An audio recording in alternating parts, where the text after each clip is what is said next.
Recording. Alright, hello everyone. We are going to be playing Breath of the Wild today. I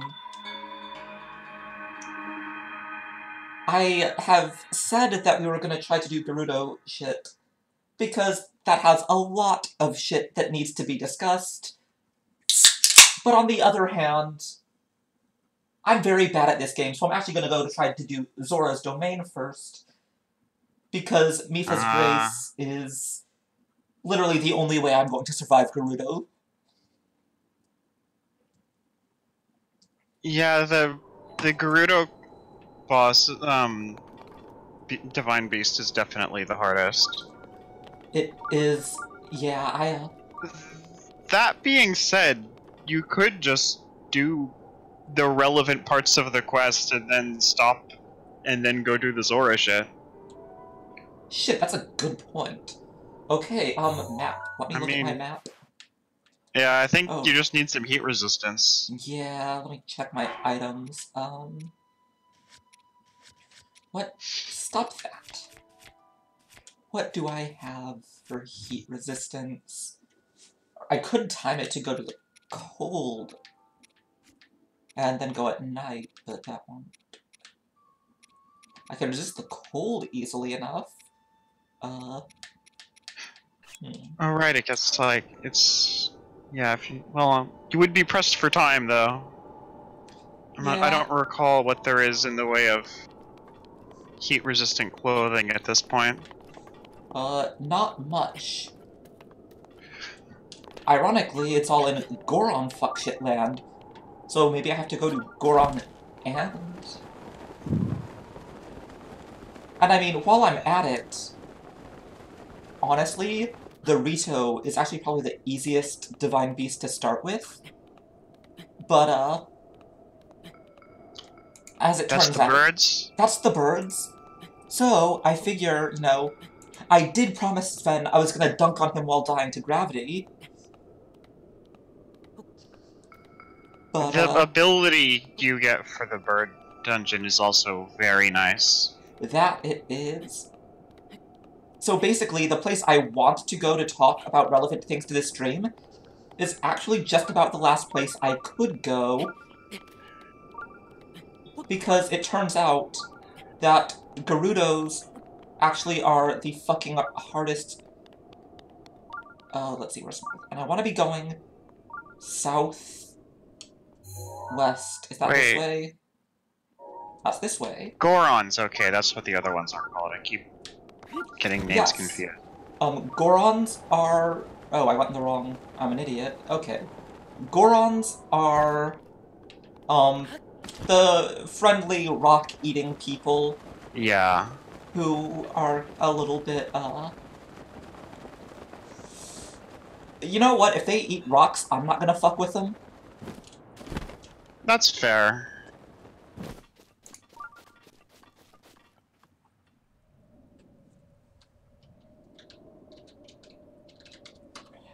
Yeah, I mean... They eat, like, diamonds and shit, or something. I'm a little... That might have just been Awkward Zombie making shit up. But on the other hand, I can't imagine what else they would do with diamonds. So... I am gonna defer to, the wisdom of Awkward Zombie on this one. Oh, fuck. I do not have the stamina for this. I never really liked that there's, like, important late-game uses for the gems. Because it makes me feel, like, weird and bad about selling them, and they're the easiest way to make money. Oh, yeah. I never really bothered, except, Oh, me neither. What was this hole for? Okay, the cool thing about Breath of the Wild is that you can always find new shit. No matter how much you've been doing, you can always find new shit. On the other hand, you're always finding new shit, so it's always kind of difficult to keep track of everything. I have no idea. Yeah, I mean, That's the main reason why I never did more than like half of the shrines. It's because I had been in broad strokes to every part of the map, and I didn't want to try and figure out how to go through all of them again to find the 60 things I overlooked. That's true. That is extremely legit. Honestly, I should be going to Kakariko Village for the plot. But, oh, that's an arrow. Nope, I'm out. Peace out. Don't be silly. There's no plot in Breath of the Wild.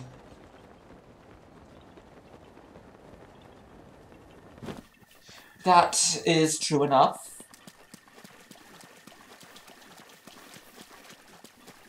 What the hell is this? Sneaky river snail. It literally is glowing absurdly bright. How is that sneaky? It's sneaky. How is it sneaky? By sneaking! It's glowing! It's glowing sneakily! I'm not sure that means what you think it means.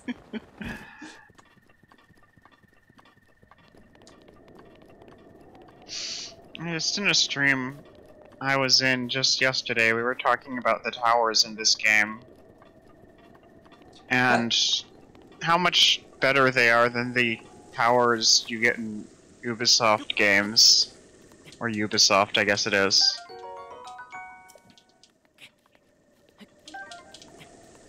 Hardy durians. Okay. To be fair, I mean, it ain't hard to do better than Ubisoft at basically anything. Ubisoft is bad, is what it comes down to. Ubisoft is extremely bad.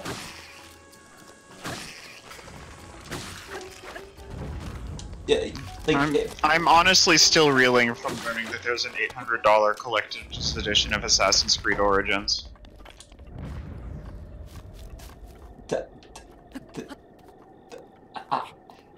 There's what? An No, $800 no, shut your mouth. I did not hear that. I will not hear that. That is... I am erasing the last 5 minutes up from my... Oh, I guess we started my stream. Huh, when did that happen? It's not even the worst I've seen games do with collector's edition bullshit. It is the worst on virtue of being Assassin's goddamn fucking Creed. No, it's the games where there's a collector's edition that doesn't include the game. What? It's just like a bunch of bullshit related to the game, like merch and stuff, and no game, and they call it the collector's editions, that it will confuse people into buying it. That... Okay, and paying like $200 for not having the game.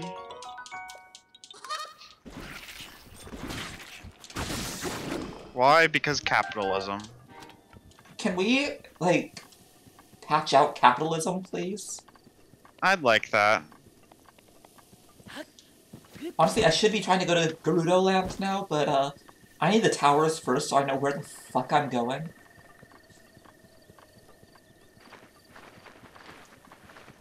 That's true, Matt. If I go further in the plot, I get the Sheikah Slate upgrade. But that involves, like, doing the fucking, the part of the quest that is carry this blue fire up the fucking hill. And that is the most... Ah, yes. The quest that invariably makes it rain a bunch. Yeah, I did find out, playing in my other file, that, if you do that, if you light it up before, if you light the torch before she tells you to, she'll actually comment on that. Nice. I keep trying to use my Monster Hunter controls. Is that why you just threw your spear at the ground? Yes. Look, R1 is R1, alright? R1 is dash in Monster Hunter, and I've been... Oh, you almost had it. I almost had it, and then I fucked up. Why am I running along with it when I can just... Hey, fucker, where'd you go? There you go. Of course, since I'm not going along the path to Kakariko, I'm not gonna meet Hestu for a while, so I won't get to use this upgrade, use up these seeds. But, effort. I might as well get them now so I can use them later. Yeah. Just, what, 890 to go? Yeah, pretty much. I'll probably go to Kakariko eventually. Just, you know, effort. Hey, that's a Lizalfos. Let's not fuck with the Lizalfos. Oh, there's another Lizalfos.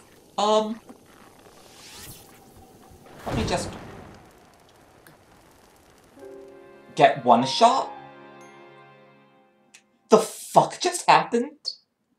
You are still wearing the armor from the beginning of the game. That's because I literally just got out of the plateau!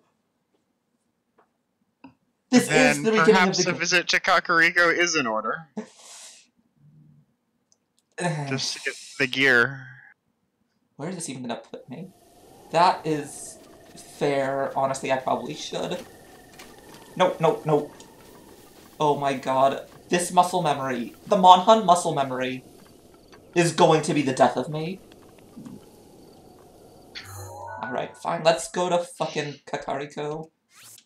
Dueling Peaks. Yeah, that's always the trouble with playing more than one game in a similar control genre at the same time. Yeah.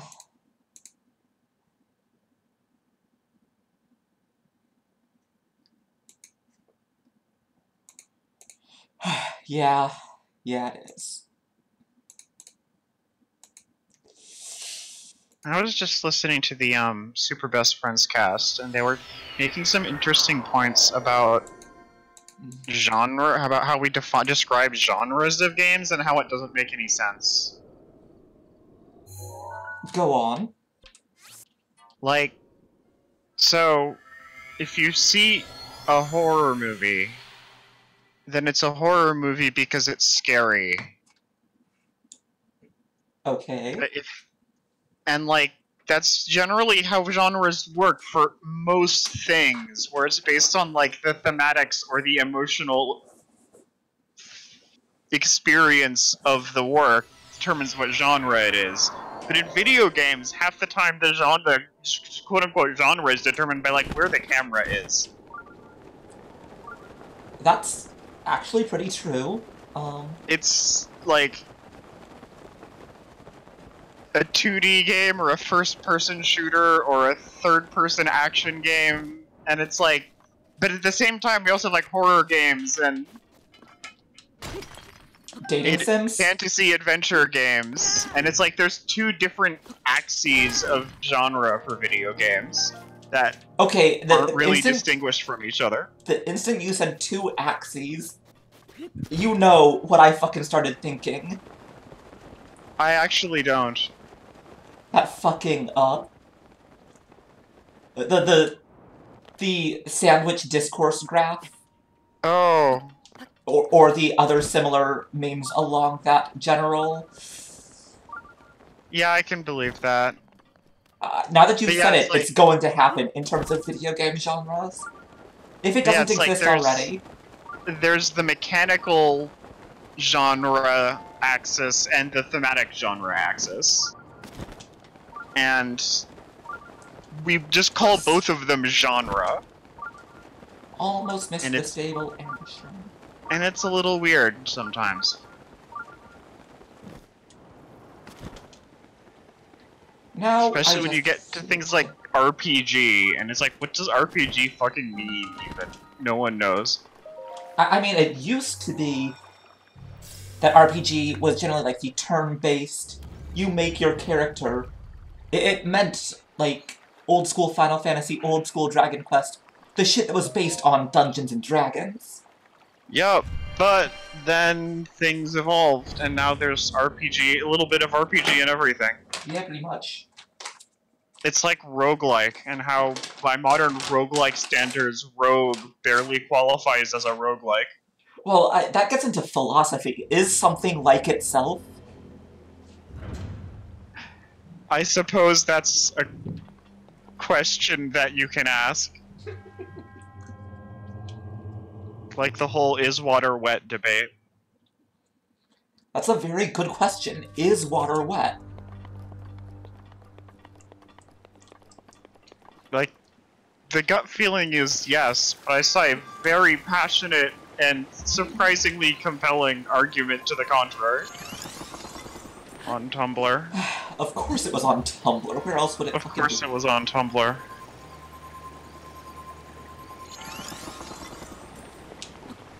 Oh.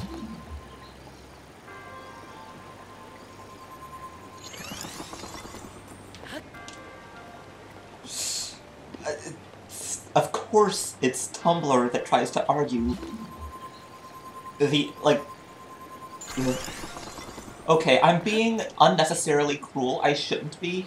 Tumblr is actually a very important resource, because I think without it... Tumblr helped me get educated on many subjects. Tumblr helps me figure out my own gender shit. Tumblr is an important resource for a lot of reasons, but oh my god, that fucking hell site. It is kind of a disaster in a lot of ways. Like, my biggest complaint about Tumblr is generally that it's a site, like, precisely laser designed to spread misinformation. Yeah. Because of how reblogging works. Okay, first of all, you... Okay, that didn't work. I always liked this shrine. It's a pretty fun shrine, I just gotta... Holy fuck, that barely made it! Nice. I did not think I was gonna make it that cycle. Look at me, talking like about cycles, like I'm some kind of speedrunner.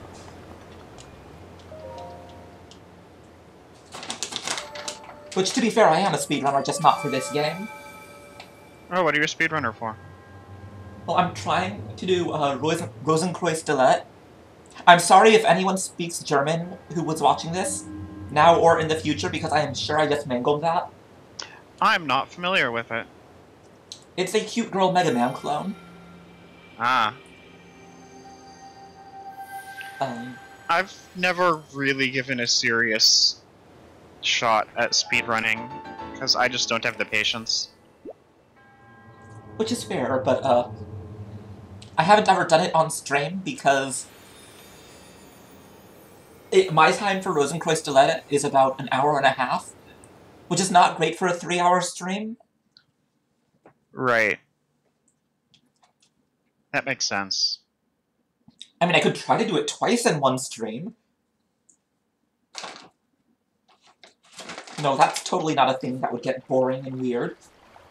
Or you could do it once, but do poorly. I mean, that's pretty much a given if I'm doing it on stream.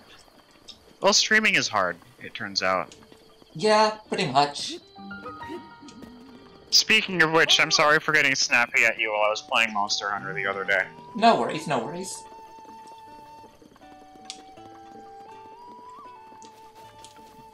I mean, it has a lot of mechanics that are...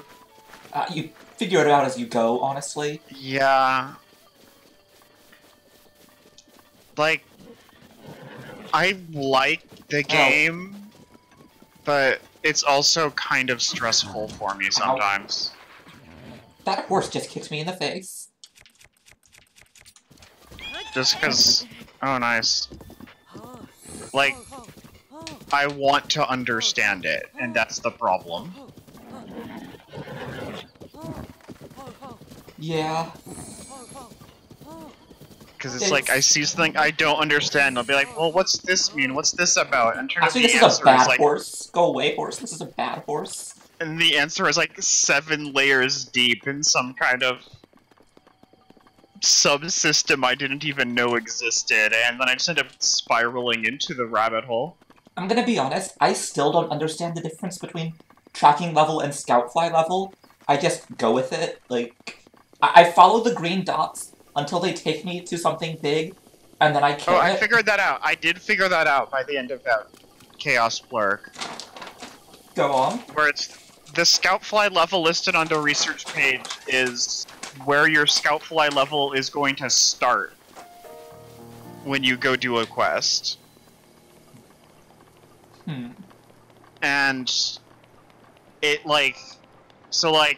the scout fly level persists between quests, but also if you don't track a monster for a while, then the scout fly level will start to go back down. Makes sense. Just like over time. Although that means I'm going to lose. Does it? Well, it means I'm probably going to lose out on, fucking, Tobi Kadachi, because I have touched that. I have fought Tobi Kadachi, like, once. Yeah, well, I mean, that just means that when you actually do go get back around to it, then you'll be starting from probably Scout Fly level 0, and you'll have to just remember where it was. But it was such a pain in the ass. Oh, agreed. I don't really have any reason to fight it again, so why would I? I needed it for an upgrade for my swords, I think. But it is done. It is... Hey, who the fuck are you? Oh? Shockingly, gems are valuable. Yeah, I was also hearing that apparently the whole weird, intimidating experience of too much data that you get into when you're first running into Monster Hunter. Right. Warframe is that times 10. Sounds right. I've never played it, but that sounds right. Me neither, but apparently, from the sound of it, it's just you start the game and it's immediately incomprehensible, and there's like 18 different subsystems you need to know about, but don't. Do you have anything that will...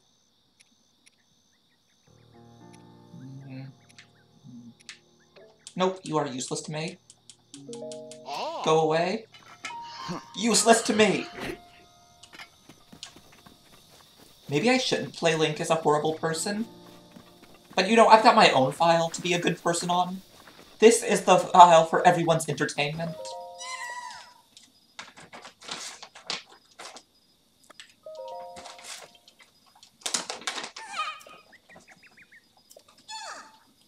You know, the other Koroks are kind of dicks. Like, no one has been able to see Festu for 100 fucking years? Like, what the fuck?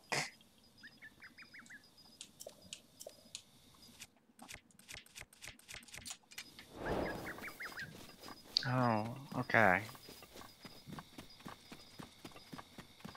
Yeah, apparently the main heat-resistant outfit in the game is just the Gerudo outfit. Naturally. Ugh. Alright, Moblins. Hey, fuck you.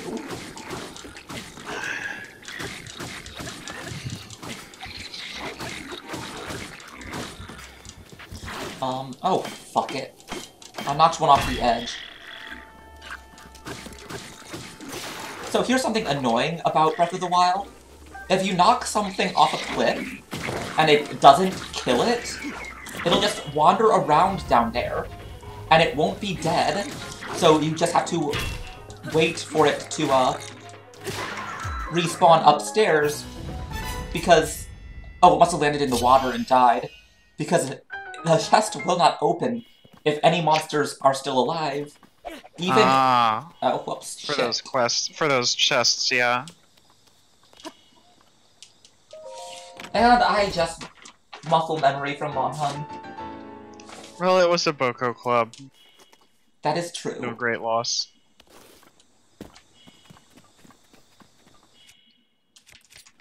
Hammer. Ugh. Yeah, Monster Hunter is just... I'm having a lot of fun with it, but I have no idea what I'm doing. I follow the monsters, I kill the monsters. I wish they had balanced it better that a heavy bowgun could be used in that it could be used solo better. Because it is not a good weapon for solo play. Solo play with ranged weapons in general seems like kind of an awkward proposition. Then again, I've never really put any serious time into a weapon other than the swags.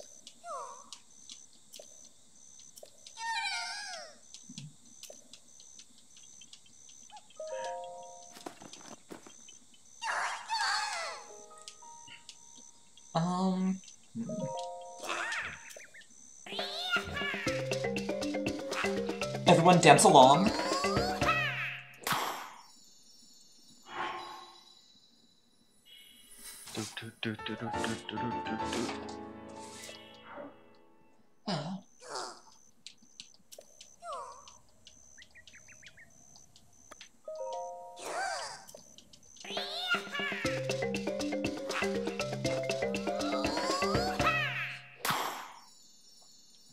Once I get webcam and video working, so once I get a chair for it, you'll actually be able to see me dance along to this, but,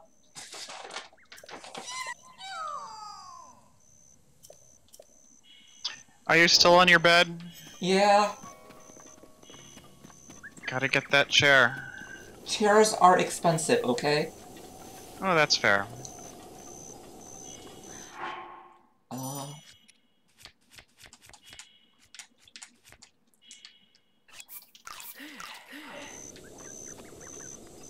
I like how Link is just, like, shoving an entire steak into his mouth with one hand. And then just, like, apparently just swallowing it whole. And, like, double fisting steaks. Nope, nope, nope, nope, nope, nope, nope. Do not throw the hammer. I need that hammer.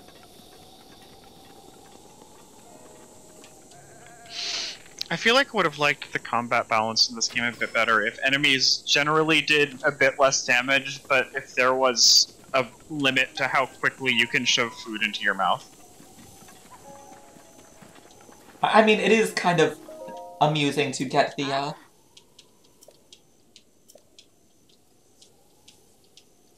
Oh, it's you. Okay, ignoring you.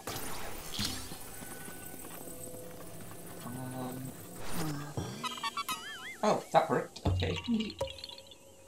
Like, if it was just like, you eat, and then you can't eat again for, like, 30 seconds or something. I mean, I do understand, but at the same time it is always kind of... I just enjoy the idea of Link just, you know, double fisting steaks into his mouth while Zelda watches from the castle.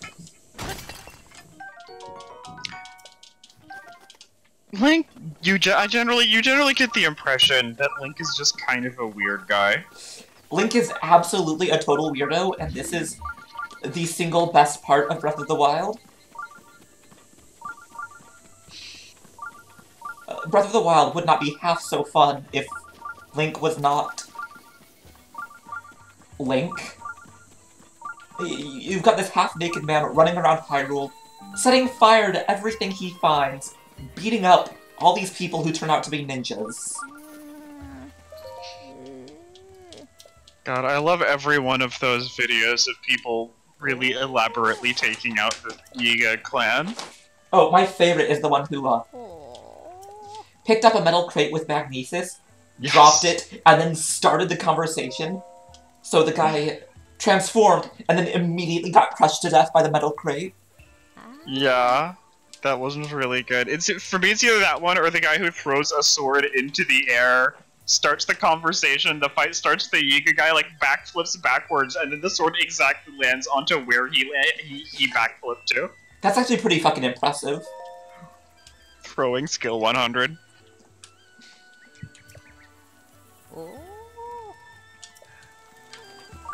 Okay, but think about it like this. If Link was not a weird idiot, he would realize that he has pockets.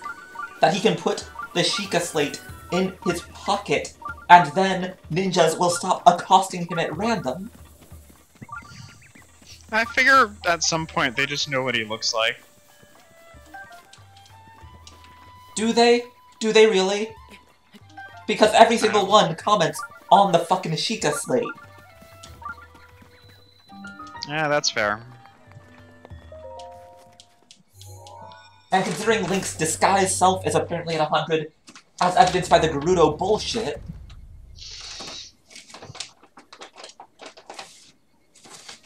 You mean the way you can change clothes in front of the guards and then they'll forget who you were? Exactly. You know, bluff skill is fucking maxed. I'm starting to wonder if just everyone in a Hyrule is a weird idiot. Everyone except for Zelda. Yeah, pretty much. And yes, as Nerd points out, the Yiga are in fact very dumb. Look at who their boss is. I appreciated that that was a very easy boss fight, considering the bullshit I had to go through to get to it. Oh, fucking agreed. I hate... Honestly, my stream of this might end before I have to do that, because I hate... My inventory is full. I hate the fucking forced stealth mission when I can absolutely just kill all of those people, except that I can't because they have magic stealth mission powers. Okay, let's check out the other... Oh, wait, no, this is the tutorial one. Yeah, it's just teaching you how to do the various, like, parries and shit. Yeah, that's fine. But I'm still gonna open up the other chest anyway. More evidence on the Link is a bard pile. Yeah, I could see it.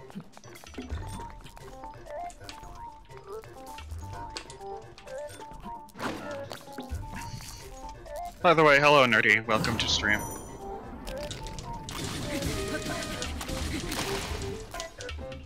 Okay, my arm broke. Oh, the arm you were holding. Well, I mean... Possibly. Yeah, those things bust in like 3 hits. Alright, now I'm gonna use a tree branch. I'm That'll sure work. that will be much sturdier. That will a tree branch will surely defeat this ancient weapon of... You didn't even dodge the attack, you just backflipped and then counterattacked before it finished its swing. Damn right I And did. somehow it worked. Because I am the hero of... Okay, so if the Ocarina of Time Link is the hero of time, and then Wind Waker is the hero of wind, what is this Link? Hero of food. That's fair.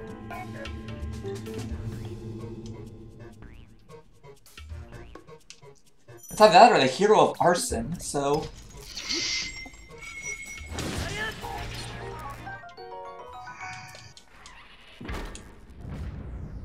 I killed a guardian with a tree branch. I don't know why all these NPCs are so scared of guardians when I just killed one with a tree branch. That's just how good the hero of food is. That's fair. Hero of shirtless weirdos, yeah. Hero of arson, hero of food. You know, out of all these titles, I would actually be okay with being called the hero of food. Like, me personally. Yeah, the hero of getting fucking distracted. That's definitely a high choice.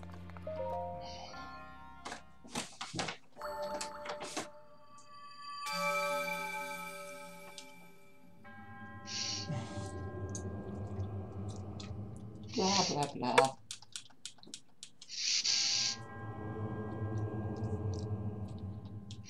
I appreciate that the He weird... does save the food. Excuse you, look how much food I'm saving in my inventory right now. Go on, Prof. Also, you can save all those bananas from the Yiga. That is very true. You're apparently supposed to throw them out as bait, but, like, that never worked.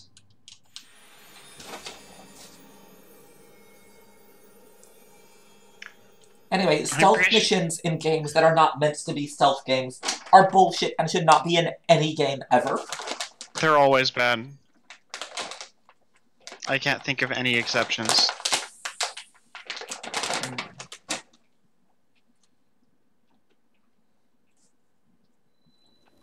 One exception.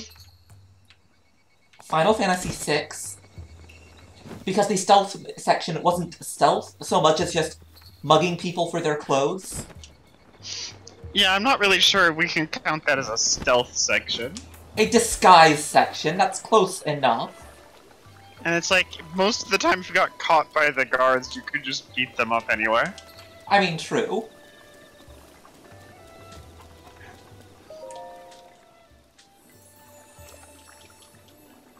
Give me a fucking stamina vessel.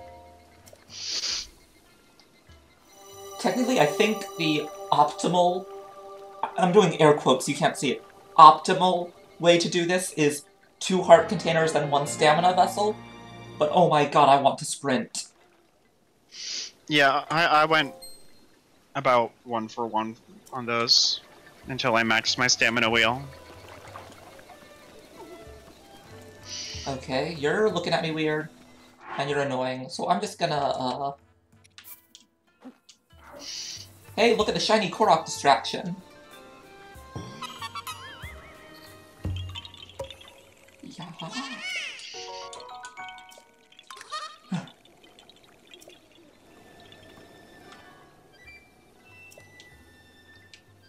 Yeah.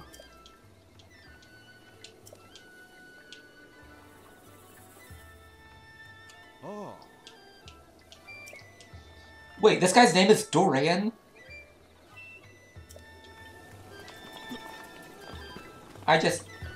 Okay. My Final Fantasy guild will find that very amusing. Ugh. Is there a Dorian in 14? There's a Dorian in my guild. Ah. Ugh.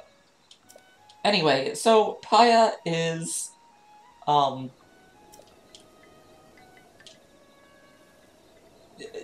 is waifu bait. Yeah, that about sums it up. She is literally has no purpose but waifu bait. She barely even exists in the game. Except she's there to be all shy and blushy and oh no, because she is the waifu bait. So, you're finally awake. But, She's not exceptionally written, no. No. It's been quite a long and of course it's all because, oh no, it's a You're man! much Which older is now. bullshit for a lot of reasons. You remember I just It me. feels Notice a- now that Impa has the same hat that the weird little hermits at the end of his shrines have. Ah, Well, I mean, they are probably at least somewhat related, but Yeah, probably. Hero of the Wild would be a pretty cool name for him, but, no. Honestly, I feel like Paya was at least, like, partially something, like, out of spite with the, oh no, how could you think you would get to play a girl, Link? Let us make this prime waifu bait to tell you how manly you are. And it's bullshit.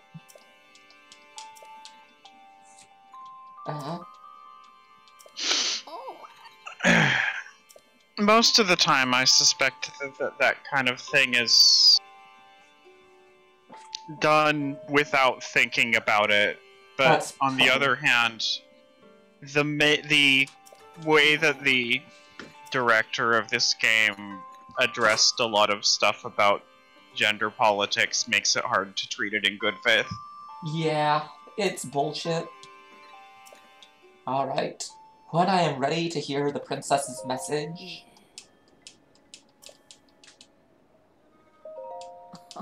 Give me the shit. Just give me the shit so I can move on. If waifu baits are cryptids, then why are there so many of them and they're so easy to find? That is very true. The worst part is, not all waifu baits are like... History of the royal family of Hyrule. You know what, I'm just gonna skip the cutscenes. If y'all want... Yeah, we're not here for the plot. We're not here for this plot. Yeah. We're here for the, We're here for the LGBT topics, the game design topics, and for the shitposting. That's about how it goes, yeah.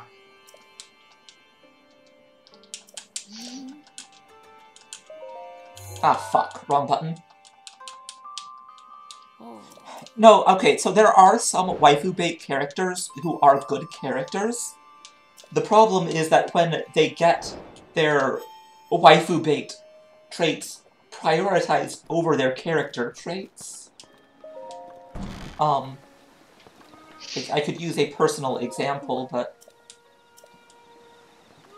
of characters I like who are good, but you know what? Well, I'm bitter. I generally suspect that a certain amount of waifu bait tolerance is necessary to be a fan of the Fate series in general. Yes, you're not wrong. But it still sucks when the author admits that he put the character in explicitly to be waifu bait, and that he doesn't actually like the character, so that in all the sequels she has her personality flattened and steamrolled into better waifu bait. Which character is this? Tamamo, caster from Fate Extra. Ah. My salt is strong. When I think of characters who really transparently are only there because the creator wants to marry them, I mainly think of Lightning from FF13. I actually think of Nami from One Piece. Since, you can have your, like, okay, yeah, Lightning is probably up there, but considering that the author of One Piece actually did marry the actress for her... Oh, really? Yeah, he married, I don't actually remember. He married, I think the actress who played Nami in one of the stage plays or something. Incredible. And, you know, every time Nami shows up, she is more and more titty and acid titty. Yeah, that's one of the weakest points of One Piece of Oda's character design, I think. She didn't, like, when she first arrived, when she first appeared in the series, she was well-written, she looked like... She dressed like a sane person. She looked like she was actually there to be a fucking pirate. And then...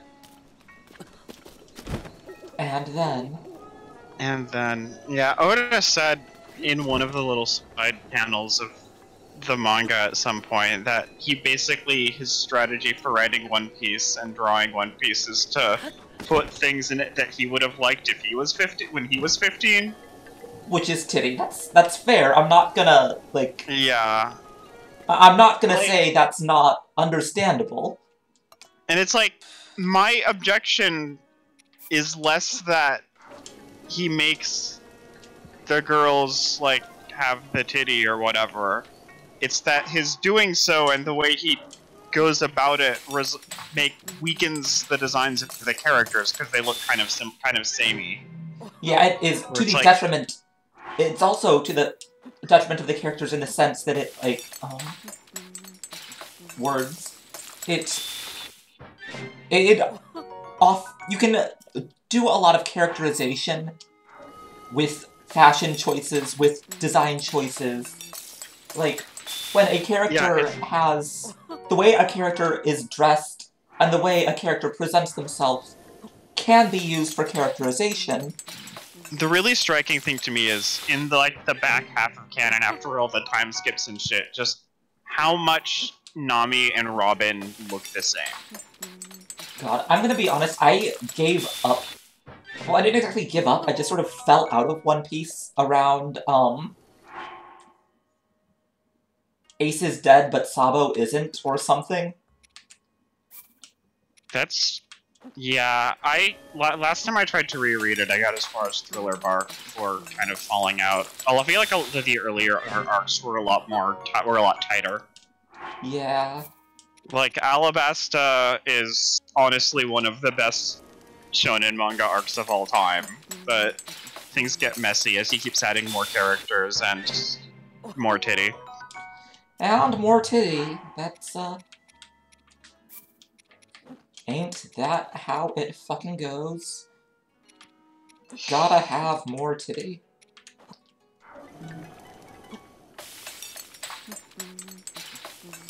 Honestly, at this point, I have 4 hearts. I should only be cooking things that will only restore a couple hearts. But also, I like... That does make sense, to an extent. But I like figuring out all the different ways to, Oh yeah, Water 7 was also really good. That's true, it was.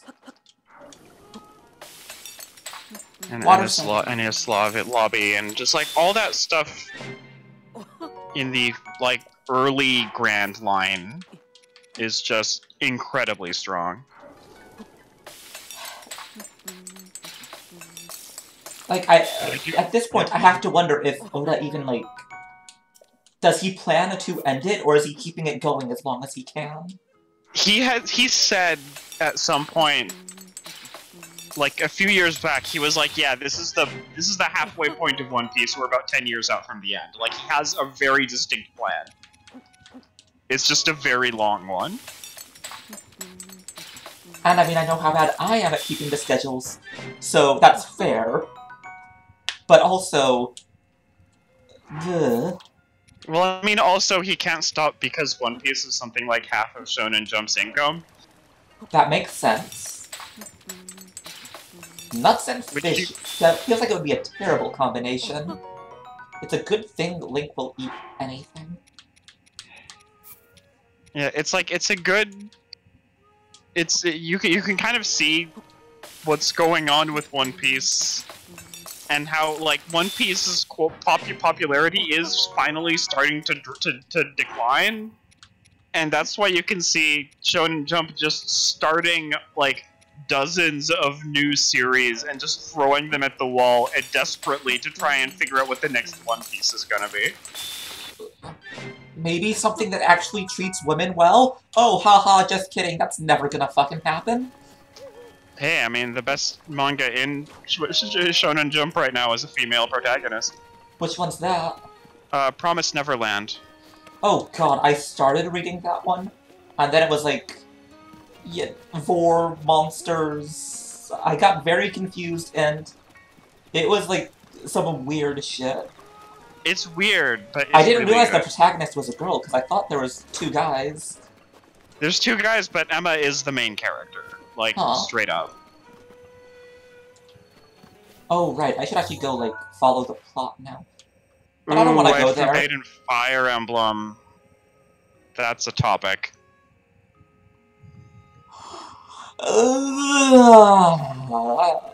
Okay, first of all, I'm just going to preempt everything with Lucina is best girls. Just putting that out there. She's good. But, yeah. Matt, did you play Fates? I did not play Fates. Did you play Fates? Oh. Something I like about the part of the map that you're on right now is that one of the targets up on the, those arches overlooking the entrance to the village has just a couple arrows stuck in the wall next to it. Which is a clue that you're supposed to shoot it with an arrow to get a Korok seed. Which one? Oh, okay, let me go look at that. This way. The, like, Torii-looking things at the entrance of the village. Where do I shoot arrows at this fuck? Oh, there it is. And it's got the fucking eye. Yes, I did find you, and you're gonna give me that fucking arrow back. Also, you can just climb up there and take those 3 arrows. Yeah, that's what I'm gonna fucking do. Wait, what just... Another arrow on the ground, okay. Yeah, Fire Emblem's in a weird place for me, where it's like... The modern series is responsible for finally getting me into it, because I actually finished... Like, my first real finish game was Awakening, because it had the, casual mode. But at the same time, it's like all those new accessibility features came at the same time as all of the weird waifu shipping super het stuff. God, it's so irritatingly bad. Also, Fire Emblem Awakening has really bad character design outside of a few outliers. Okay, keep in mind that the only Fire Emblem I have ever played is Awakening. Because because I needed Awakening's weenie mode. I will admit this without shame. I could not beat Fire Emblem without weenie mode because I'm not good enough to keep my people alive, and I would cry if I lost my characters permanently. Yeah, I mean, it's very hard. Like, it took me a long time and some coaching from people on Twitch to get any good at it.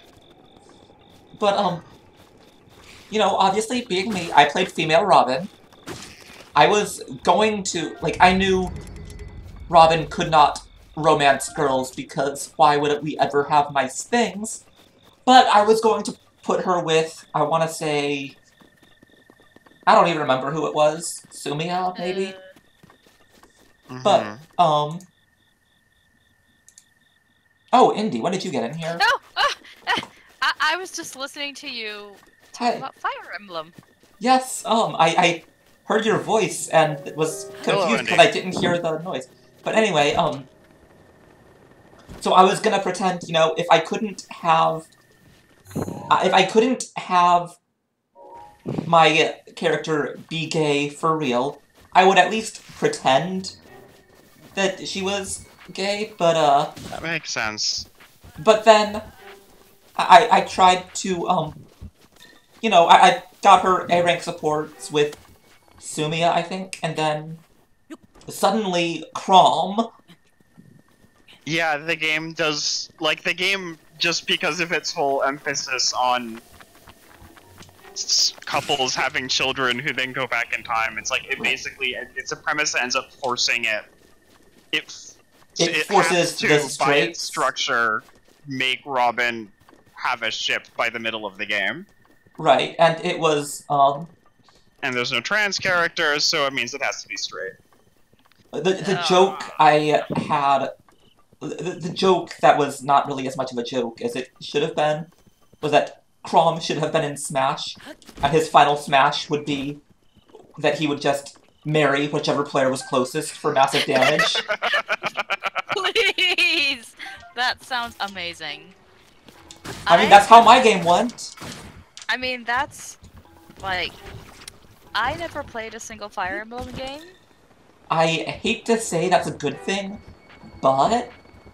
I don't really think I'm missing much. I just know a little bit through RP osmosis. That's fair. I like Fire Emblem. There are good Fire Emblems, too. No, I like Fire Emblem as... I like strategy RPGs, but I don't... I like Fire Emblem in theory, but in practice, the, older games are too... the older games don't have the weenie mode that I need, and the newer games are... Yeah... God... Justice for Soleil, please. Soleil deserved so much better. Yeah, I understand. Yeah, it's like, the lesbian who can only be romanced by male characters. That makes no sense. She can only be romanced by male characters by drugging her, for the record. That makes... It's really fucked up. That makes so little sense that it's been looped back around and it's like up something else not making sense but it's a human centipede of not making sense. And it is, like... Ugh. So no, the only gay options in Fates are the, you know, fucking psycho sadist yandere ones. Which is, you know, that's fucking great. Fire Emblem? Yeah, that's totally, exactly what I wanted, you know. That is fucking Yeah, Fire Emblem. Fire Emblem Fate seems like it really pushes the edges of the old is bad representation better than no representation debate. It really does. Because, like, because I'm on team, no representation is better than whatever the fuck this is. I don't know which team I'm on. I think it really is a case-by-case basis. Yeah, My Bocosphere broke. But at the same time, it's just like, really, y'all thought... Y'all put Soleil in a game where you were touting that you allowed gay... some kind of gay romance for the first time, and this is what you do. Fuck you, Fire Emblem. And not only is it like that, but Fox! Fox, Fox, Fox, Fox, Fox, Fox, Fox, Fox, Fox! Bye, Fox. Oh, that's Hinox. Let's run the fuck away. It's okay. Yeah, one single gay option.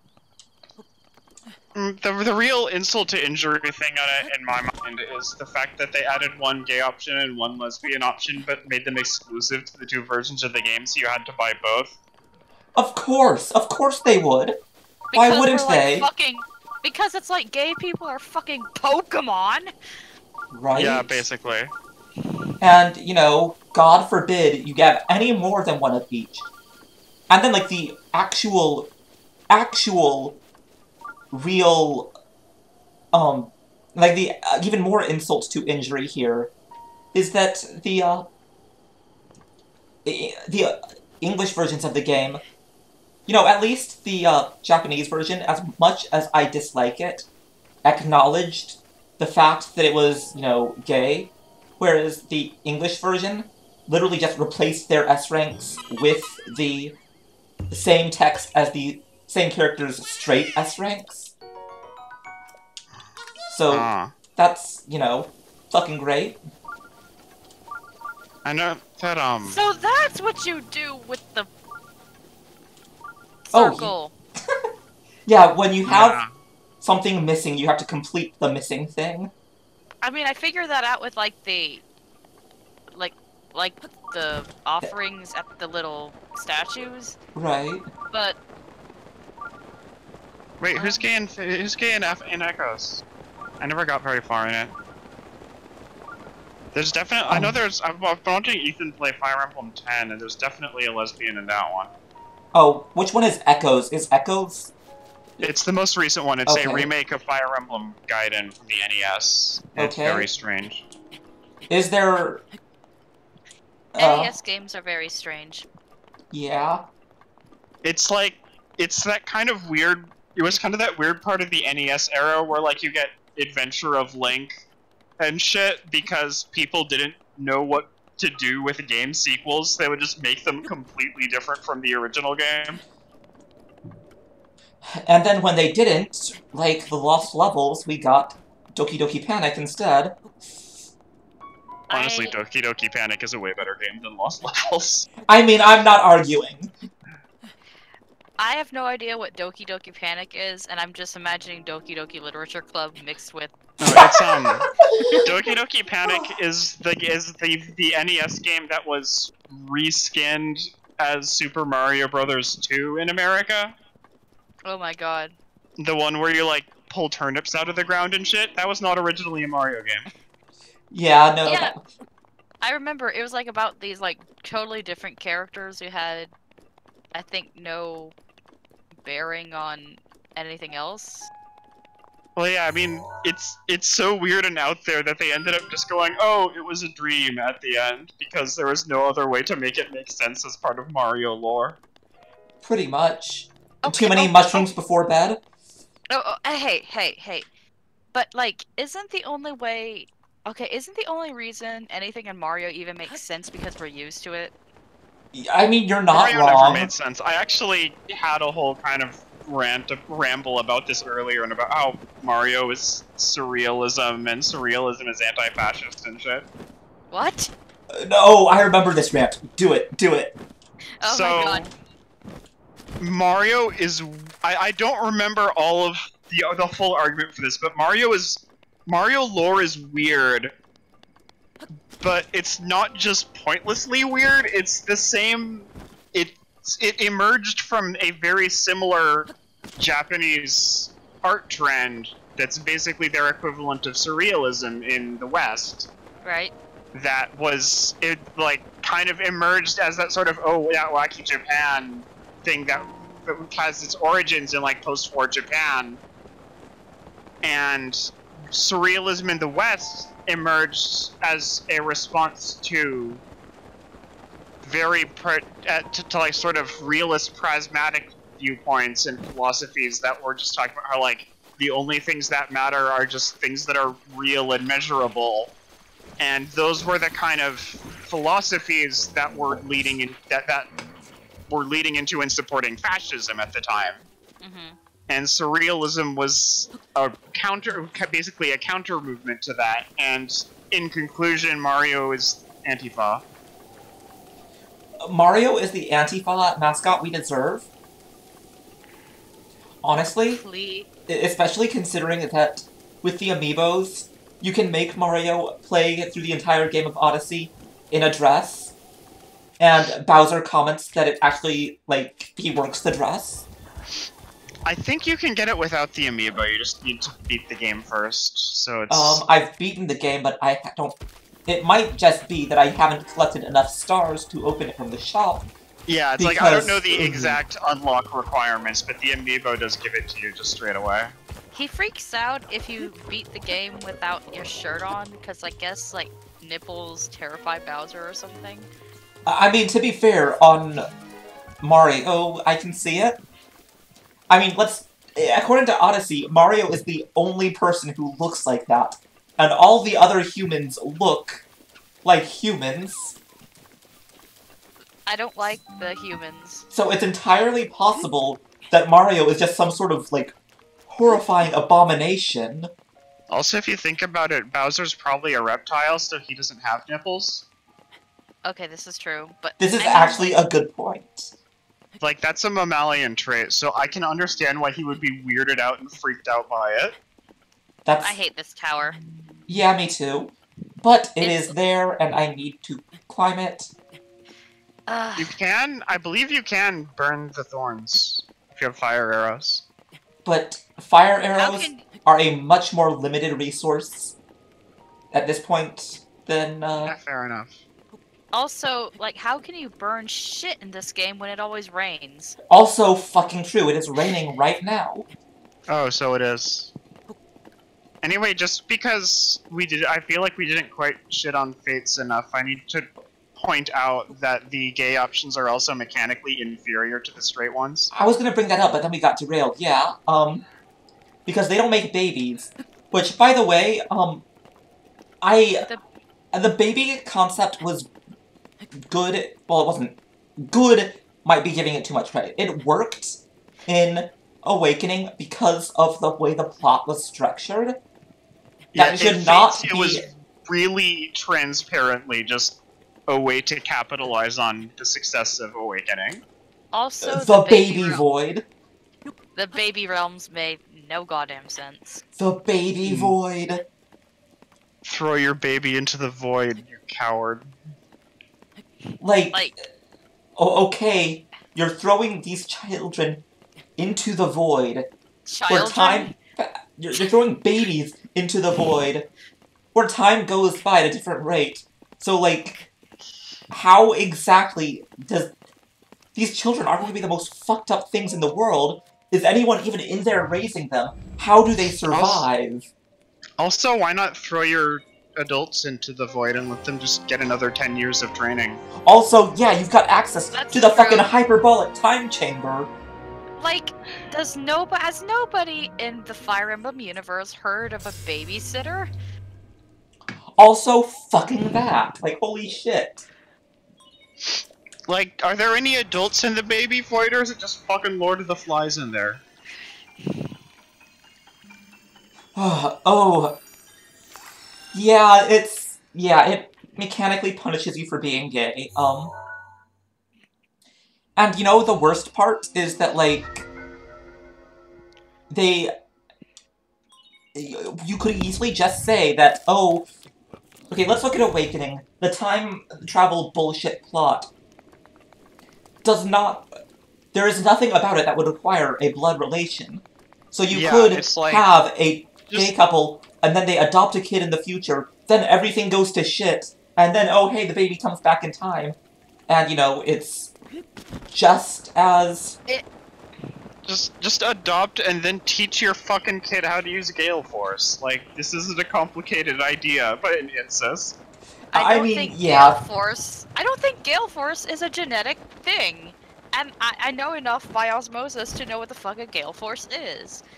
Gale Force is, like, the single most important thing. Yeah, I know that much. Oh, okay. I don't even remember what it does. It, like, increases your number of attacks or something? I don't recall either, actually. I think... Oh, nice. You outran the loading zone. Yeah, that was interesting. I think it's that if you kill an enemy on your turn... What the actual fuck? You get another action. Oh, Jesus. That does sound like super busted. Oh, you're dead. One hit!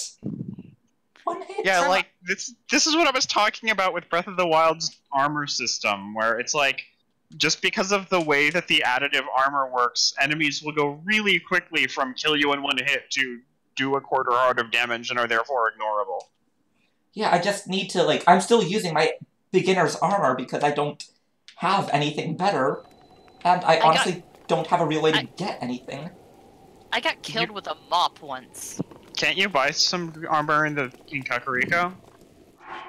Look at my wallet. Don't you have a bunch of ambers? Do I? I saw like 12 in there earlier. Okay, yeah, okay. No one saw any of that. Also, you have rubies? Yeah, just sell a bunch of gems and get yourself some armor. But, like, the one thing I hate about Breath of the Wild, amber doesn't come from rocks, Nintendo. Okay, my honest thought on this, I have actually thought about this before, is that the, rocks they're coming out of look like they're volcanic to me. Given that Hyrule is on top of... Like, Hyrule is mountains out the ass, mountains fucking everywhere, and, it's like we even have Mount fucking Doom. I mean, yes, it's Death Mountain, but it's Mount Doom. I'm gonna throw a fucking Hobbit in there. But, but it's, words Throw are your very... baby into the baby volcano so that they can instantly grow up. You know what? It makes more sense than fucking the fucking baby void does. We just need a game where that's all about throwing babies into a volcano. Okay, just throwing a baby into everything you can find. Speaking of which, you know, like how in fiction there's all those tribes or whatever, where it's like, oh, we need a virgin sacrifice, blah de frickin' de blah. Right. Why would you just not throw a baby into the volcano? I imagine most people wouldn't love to volunteer their babies for the volcano throwing. I imagine most people wouldn't love to volunteer their loved ones for the volcano throwing, no matter what the age. I imagine people wouldn't want to volunteer for the volcano themselves, either. Let's see. Extra stuff. My understanding is that the whole virgin blood sacrifice stuff came from basically a mistranslation of old shit. Wow, the stealth shit is actually really weak. Yeah. Wow, the Hylian stuff is also shitty, but... Isn't that what I'm wearing right Better now? than what you got. The Hylian stuff can be upgraded. Technically, no, I already have one piece of it, so... Okay, fine. I like the Hylian set just visually. I like that cloak. I agree. I just the wish tunic. there was a way to, like, take the hood off. Like, Oh, but the hood's the part that makes it so cool, though. Anyway. I always dub. Yes, nerdy, that is exactly, in fact, we are, in fact, suggesting we train virgins to lift and throw mountains. Especially the babies.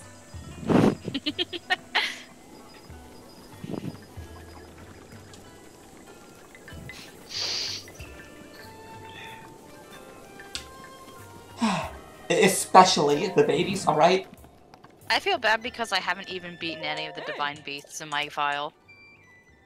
Yeah. It's like, school is kicking my ass, and also I'm dicking around with the side quest. The divine beasts are honestly one of the weakest parts of the game. Yeah, it just doesn't seem fun. My biggest problem, honestly, is that once you get the DLC, you have this sweet-ass fucking motorcycle, which is Link's own divine beast, which is, first of all, it's a horse divine beast. They should have named it Va Epona, okay? It's a horse, it's a divine beast. They should have named it Epona. But, also, you have this sweet-ass fucking motorcycle, and nothing to do with it. Once you've gotten the motorcycle, you've done everything in the game there is to do. You could, like, take it out and try to off-road it and, like, go find new shrines, but... eh. What if you had a motorcycle and then didn't?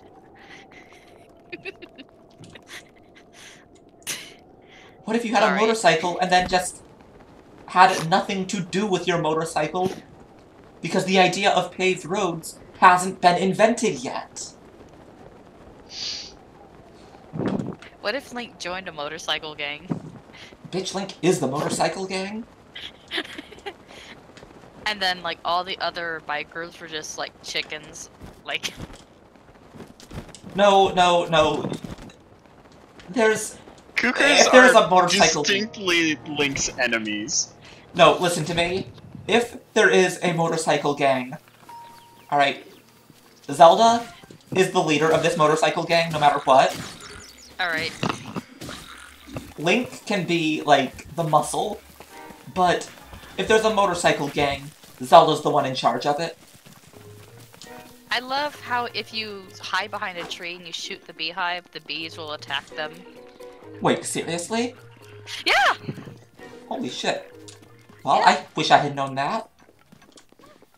There's so many different interactions. Hey, look, I made it to Hotno Village, and it's about to start raining. Huh? Yep. Yeah? Yeah, Yep. but... Okay, you know what? Fuck you. I'm just gonna go around. Goodbye, ain't got time for your cutscene. The funny thing is that this game actually really would have benefited from an ocarina that you can use to control the weather. Oh my It really god. would. Or at least, like, give me the climbing... Like, it has the climbing set that increases your climbing speed, but make the full set bonus, like, that rain doesn't make you slip anymore, or something. Oh, that would be really good. That would be amazing. Just... The fact that there's no way to turn off the slipping from the rain is bullshit. You can turn off pretty much every other form of bullshit. Like, you can be completely heat-proof and lava-proof. You can... Actually, there is nothing in the game that will let you swim in freezing water. But that's fair. Water is evil, by the way. I just want that out there. Water is, like, the worst thing in the universe. But, It's definitely the worst thing in Breath of the Wild. yeah, pretty much. And that's why I'm going for Zora's first, because God knows I need the fucking, Mipha's grace if I want to survive this thing. We should murder water. It just makes me think of how apparently in the first Assassin's Creed, Altair would get into like a foot of water and then just instantly drown to death. Sounds right. What? You couldn't. Altair can't swim. It was. And Ubisoft is very much Ubisoft. Everyone hated this puzzle, but the secret way to do it is honestly fantastic. To just flip the thing over and do it that way? Yeah. I thought Altair was a grown man. Yes, he is. He is. Ah, And fuck. not... And, like, how tall is he? Probably like 6 feet, I would guess. So he is taller than 1 foot. I don't actually know how deep the water needed to be to drown you in it, but he drowned extremely quickly. Pretty much, Matt. The game requires you to climb sheer rock faces, constantly and randomly turns off your ability to climb. Also, Yeah, honestly, this puzzle was so much worse on the Wii U. Because you didn't have the controller, you just had this giant fucking clunky gamepad. Oh lord. Like, playing it on the Switch with the Switch controller is so much nicer, just already. Yeah. I fucking hate this! You and me both, okay? I'm trying to, like... This is the worst shrine. No, there are worse ones, but they are all motion... The worst shrines are the motion-controlled ones. Or Link can probably make that. This shrine needs to die. We're like 10 years into Nintendo trying to make people like motion controls, and it still isn't working. I'm gonna punch Nintendo. I mean, yeah, same. Anyway... Give me the treasure. I don't even remember what's in here. It had better be worth it. Okay, that's worth it. Can I, like, push the ball myself? Oh wait, I have a worse spell. I should... You can't do it yourself, but I will show you the secret way Prof was talking about earlier. It makes this shrine much less torturous, yes. Is there a way to speedrun this shrine? Yes. And it is like, everything you never knew you wanted. Like, this is literally one of the shrines they do on the speedrun route. Oh my goodness. If I can get back up to...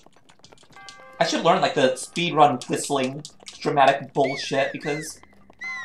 Oh, the whistle run? Yeah. Whoops, that's not it. I believe it's just you mash the horse button while after running. Alright, and then... Or like while running or something, you shut and then... Okay.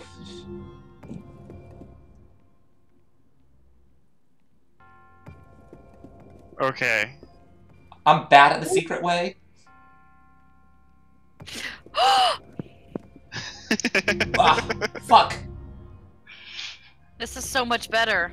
Yeah. Right? Yeah. Wait. Whoa, fuck. It still does require a bit of fiddliness, but... I'm pretty sure I just broke this shrine's windows. I don't think this shrine has windows, but I broke them. It's okay. You just have to pay for the window. That is my fashion money you're talking about? The answer is hell no. Yeah. Did it go in? Did it go in? It went in! It went... Oh fuck. Fuck!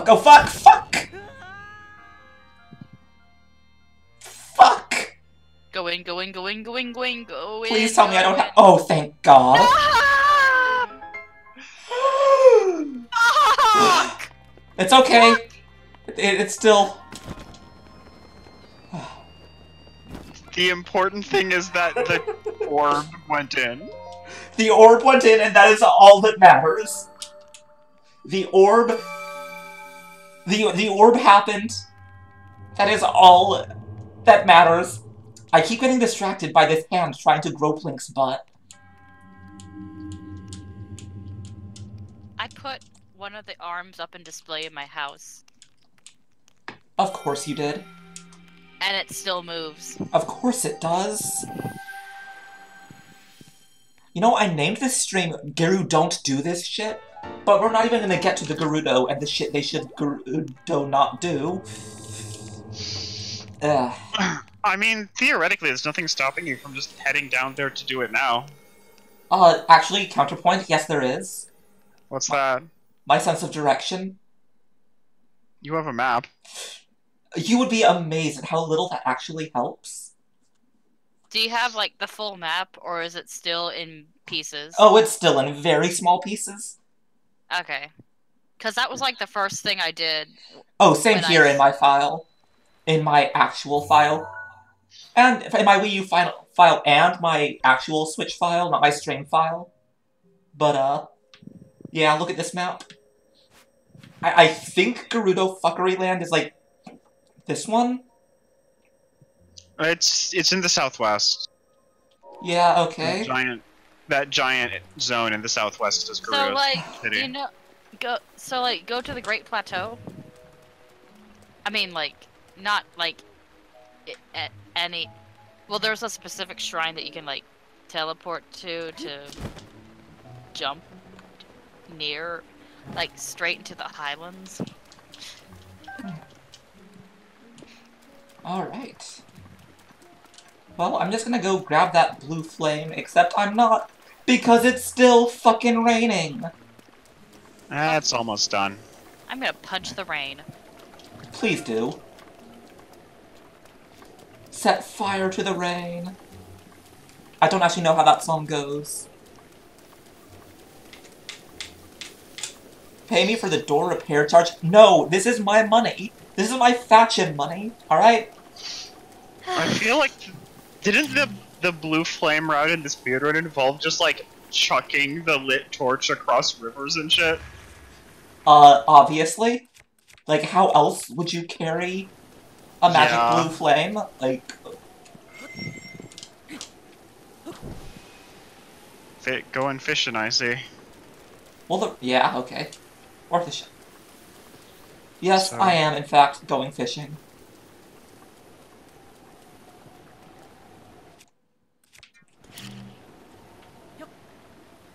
Well, 30 more minutes and it should let up. Oh, yay.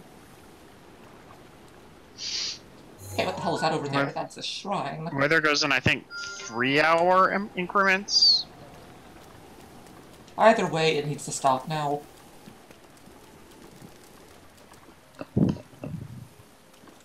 It would take longer to get to the end now at this point than it would to just wait the rain out. Well, the weather says it's sunny. Give it a second. Alright. Well, it's kind of moony right now, technically. It is midnight. That's fair, it is midnight. There you go. I freaking hate the Akala version of this stupid challenge. Oh god, agreed. AKA me running through the field and getting my ass kicked because I don't want to put the torch down and fight. Strong agree.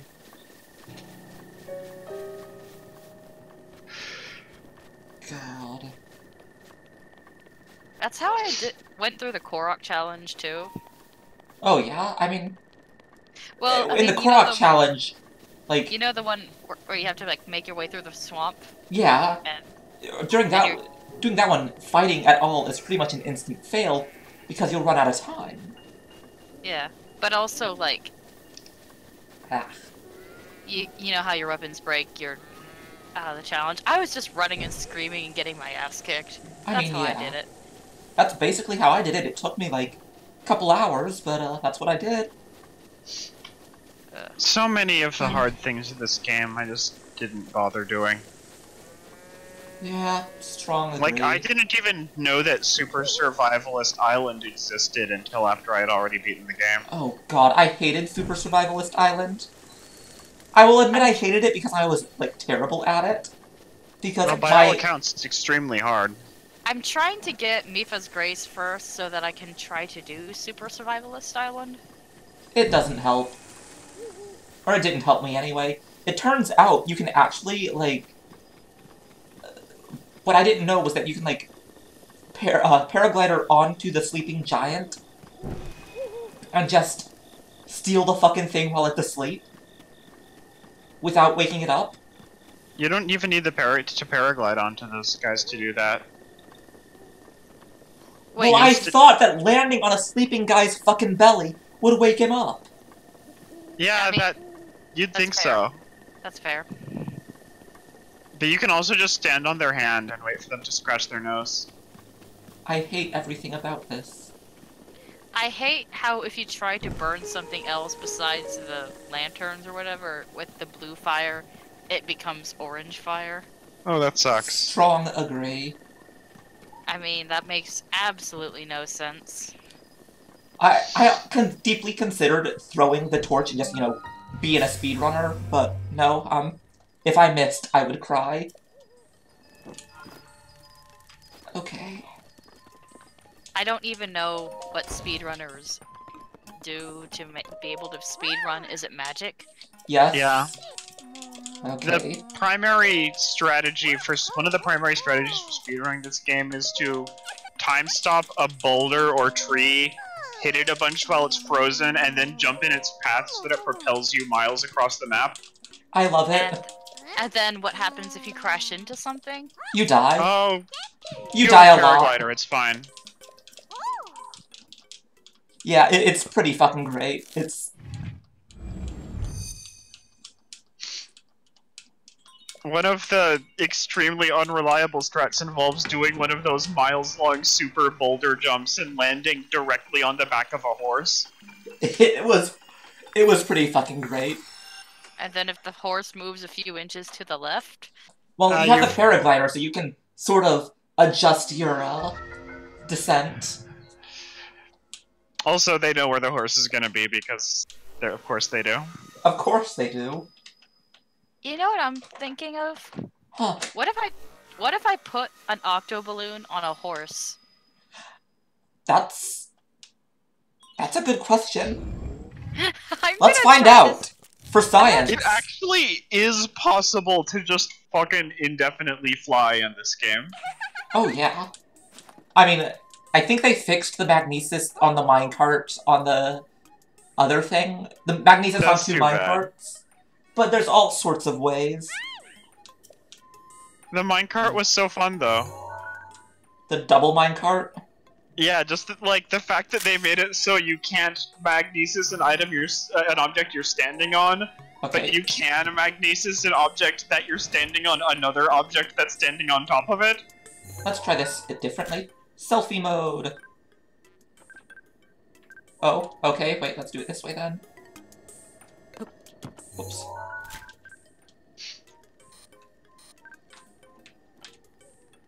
Wait, did he do a little pose? Yes, he did. Oh my god, that is adorable.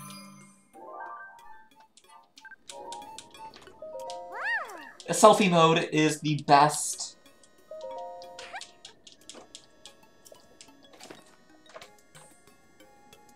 I feel like we should talk about how they invented digital cameras before actual cameras. And smartphones before actual phones. I mean, didn't they lose a bunch of technology? I mean, that's fair, but also... I don't even know how the Zelda timeline works. Breath of the Wild kind of deliberately doesn't fit anywhere in the Zelda timeline. It really doesn't. Like, they went through all the trouble of establishing Oh, hey, the look what I canon found. Zelda timeline, then went, nah, we're just gonna fuck all that up again now. Especially because we got, like, Ganon who... Like, Mad Beast Ganon gave up on reincarnation or something.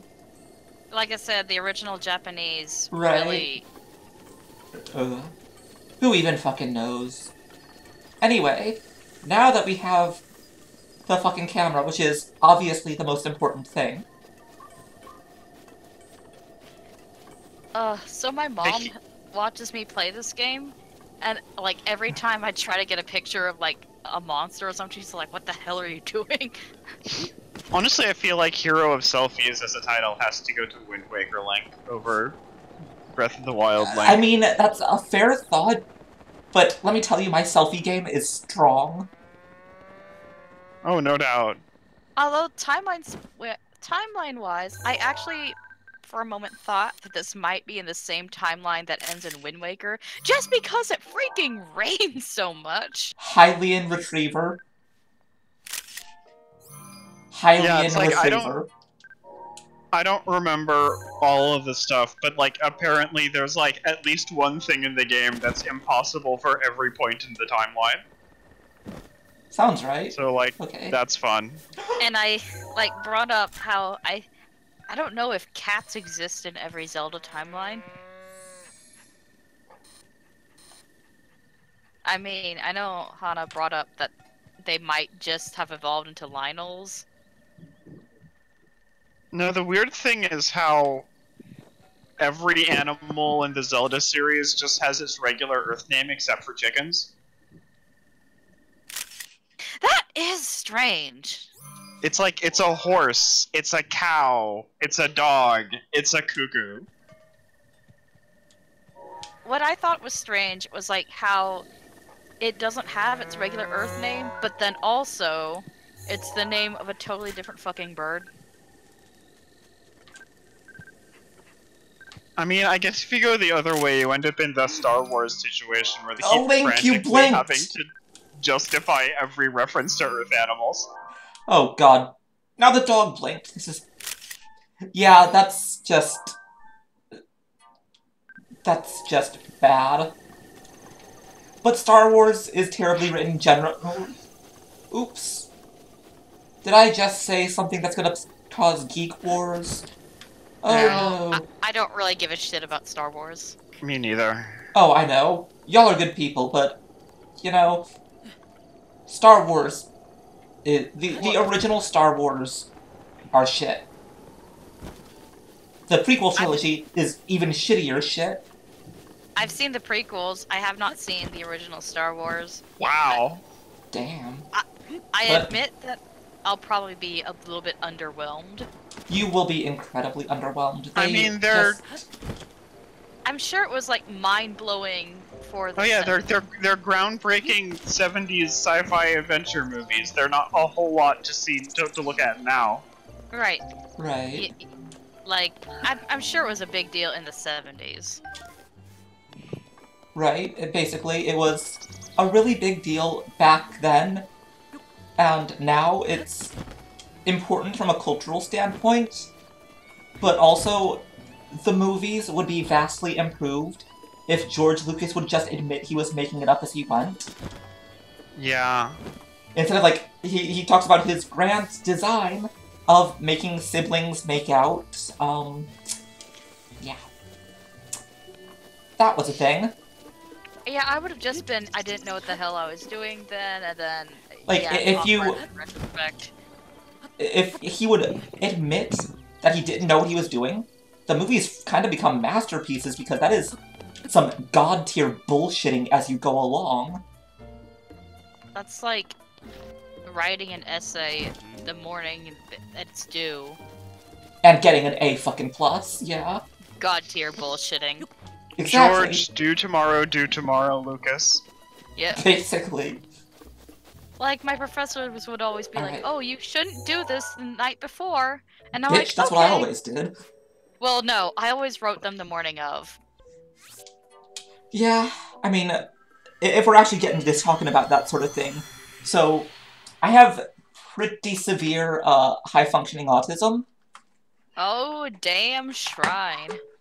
There was a, it's pretty damn severe. It's, not getting too much into it right now because I actually am saving my autism-related streams for April because that is Autism Awareness Month. But, Oh boy. Huh? I said, oh boy. Yeah, I have a plan. A plan. Oh, I was doing boy. the air quotes again. But,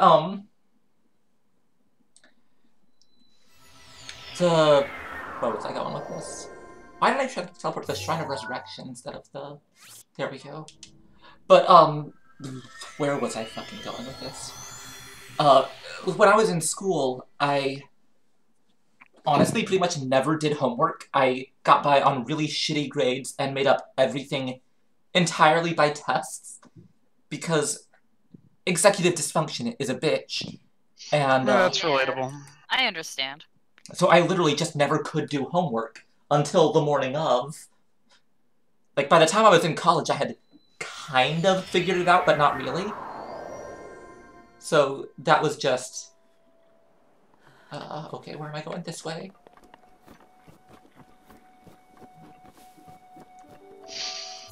This way? So apparently EA is now selling DLC for their DLC. Raise your hand if you are surprised. Hey, look at that! I have no webcam, therefore no one's hands are raised. Well, yeah. Oh, EA. Why? Why? Because EA is the biggest pile of shit. Well, this is true.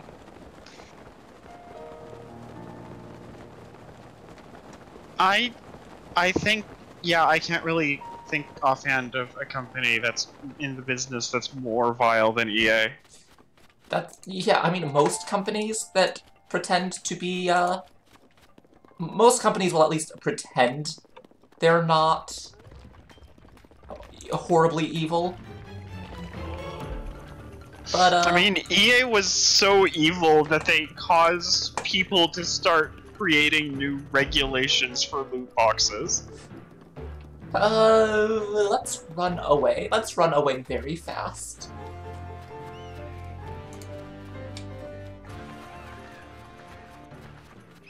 Let's run away extremely very fast. I do not want to fight a stone talus with 4 hearts. Yeah, that's bullshit. With 4 max hearts.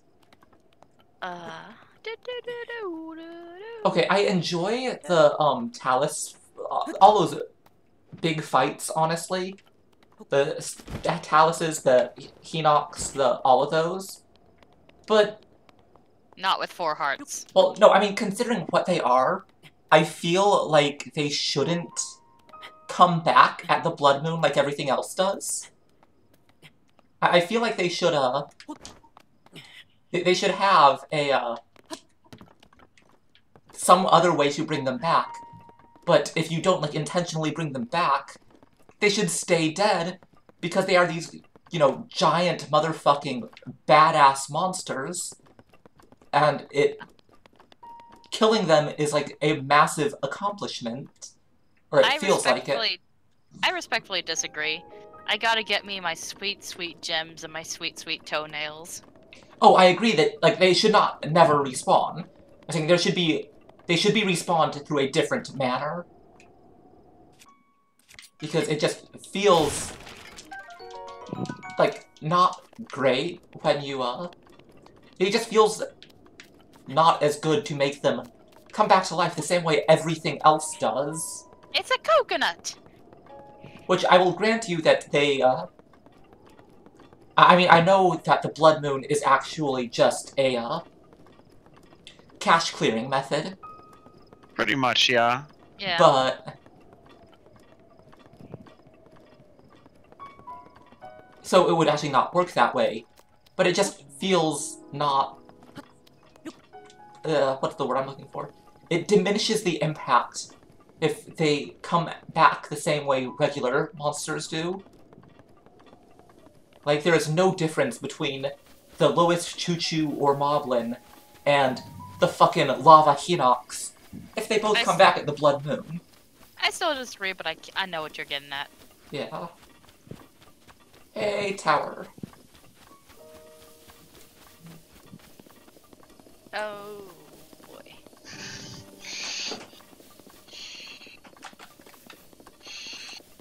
I just freaking love, like, the fight music for those things.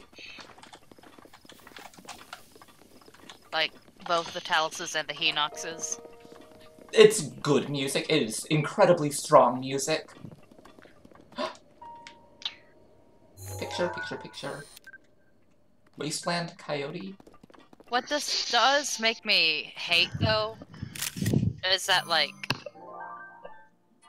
the Lionels do not have their own music. It's a good dog. It's a good dog. Oh, man. Like I said, my mom watches me play this game. She's gone from, like, telling me, no, don't kill the animals, to, like, get the meat! Get the meat! Oh my god. Yeah. Be nice. Oh fuck, another one. Oh god. Another coyote or another... Oh, it's another, yeah. Fuck! Honestly, it's like, there's not a great deal of danger to suddenly encountering a stone tailus just because they're really fucking slow. That's true, but also... So you can just leave. I mean, like with the Henoxes, you can just go around them. Yeah. Yeah, I feel like that's kind of a deliberate design thing for the mini-bosses, making it so you only have to fight them if you want to, because they're all big and slow. Except for the line. I refuse to count the Lionels as a regular enemy. That's very true. That's fair and true and right, because Lionels are horrifying. And they're fast, which I hate. Yes, indeed. I like that you can ride them. God, What? theoretically, you can ride them, yes, but I have never pulled it off. I managed to ride a deer, and that's it. I barely even rode horses, honestly. Same. I just want a fucking blue horse. I got a blue horse. The hell is I have this? I have the Oh, maximum. that's a Korok. Although I'm done with getting new horses, though, I have the maximum. I am immediately suspicious of like any talus-shaped formation now. While I agree, that one had a Korok in it, so I assumed it could probably not, unless the Koroks are like out for my blood now, which, thinking about it, is actually a disturbingly worrying possibility. So I withdraw what I said, and now I'm scared. The thing is, as a I've never developed a game, but like if I was a game developer, I would totally be the kind of asshole who puts a Korok thing right next to a talus. Run. Well, that's part of the fun of having something like the Stone Talus in a game, is that it gets you questioning the environment itself. I hate the electric choo-choos. I don't mind Agree. any of the other ones. Because it's like... Electricity is bad because I had to fight Thunderblight Ganon. Big mood. Well, it's like, big mood. I would see a choo-choo and I'm just, oh, look, the least threatening thing ever. Actually, that's what I would do, honestly, nerdy. That would be, every 3 to 5 blood moons. Sounds decent. Reasonable. Oh, I did once posit the idea of bonfire mimics in Dark Souls, and it would be the worst imaginable thing. I don't have enough stamina to make that, do I? I felt so fucking betrayed when I got my first treasure chest Octoroks. Oh, you can climb up anything with that many stamina fruits. Actually, no. I don't have any stamina fruits. I don't have anything made. Oh right, that was yellow. Those were yellow hearts, not stamina. I have an idea about the worst thing you could probably do with the Octoroks if they're mimics in this game. I'm suddenly scared. Fucking cooking pot Octorok. Oh Jesus. I'm sorry, but I have to kill you before Nintendo can hear that idea. Yeah, the bonfire mimic was not actually my idea. Someone did a bunch of really cool art on, I think, Twitter of various hypothetical Dark Souls mimics for other things. Possibly my favorite being the ladder mimic. I saw this one Tumblr post that was like, what if there was an inn mimic? and you went inside the inn. It was just a really cool design because it was like, you see a ladder and you start climbing up, and then the ladder is the fucking mimic's tongue. Yeah, okay, I'm not gonna break those things. Fuck that. And then it just starts pulling you up. No, ladder mimic is not real. The only mimics are chest mimics. So, like, another idea I had, like, if I ever did a video game was I mean... trash can mimic. Well, Chrono Trigger had this one fucking enemy in one part of the game that was a, it was a, save point mimic, and it never came up again. Oh, Undertale also did that for, like, one, not really. Oh, yeah, the, Industry Lab. Yeah. Yeah, but it never... The thing that got me about the save point, mimic in Chrono Trigger was that it... I don't know which one I'm supposed to be putting this on. I'm supposed to be making the match. Oh, wait, no, that's where I pulled it from. The thing about save point mimics in Chrono Trigger is just that they didn't have a name, they were only in one optional dungeon, they were completely unimportant. Like, it just felt so weird. Although I think the best... It was a very... Especially because, like, they were also really weak. They were. It wasn't like a hard fight, it just happens to fuck with you. There we go.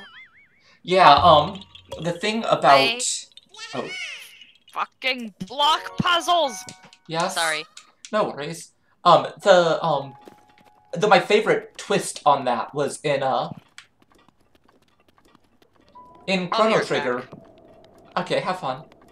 In Chrono Trigger, when you have to do the sneaking mission in Chrono Trigger, and, you can't make any noise, and then there's a save point at the end, and if you touch the save point, the ding from the save point counts as making noise. Because that was a fucking strong trap. Oof. Okay, there we go.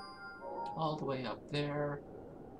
And is that where I'm going?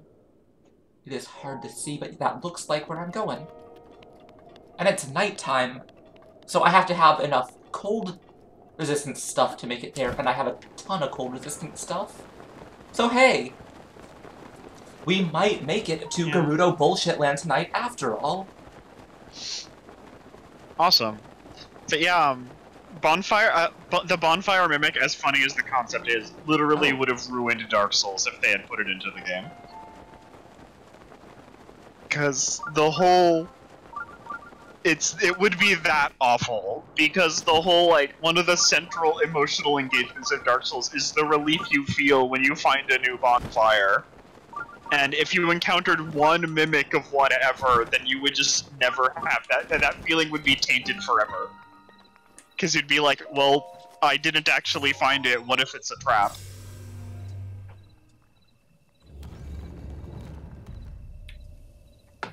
I've never actually played a Dark Souls game.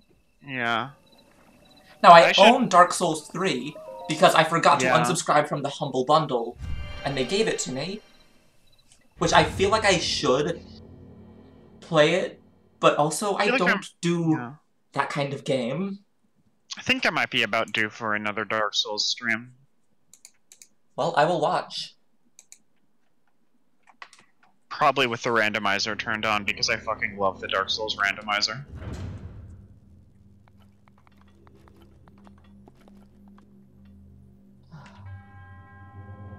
In the name of the goddess Hylia, I offer this trial. It's electric bullshit. Alright. Okay, so Breath of the Wild is pretty great because it's... As a game, it is not really a Zelda game. It's a physics engine, physics simulator, with Zelda slapped on top of it. Which is... Yeah, it's... The lengths the game will go with to just say, yeah, that probably works, is really impressive. Right. Like, the, boom! Okay, that was fucking sick as shit. The, way the game will, fine. Nice. The way the game will, for example, words. Let you fuck with electricity via metal objects? Yes. Like, if I had wanted to, I could have just not even bothered picking this up.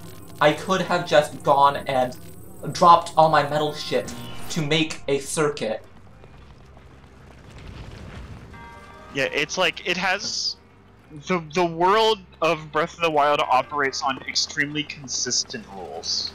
Yeah, it's a And physics that's one of its engine biggest strengths. with Zelda slapped on top of it. Also, goddammit, where's the treasure? Oh, there's the treasure chest. Wait, that's just the key. Where's the actual treasure chest?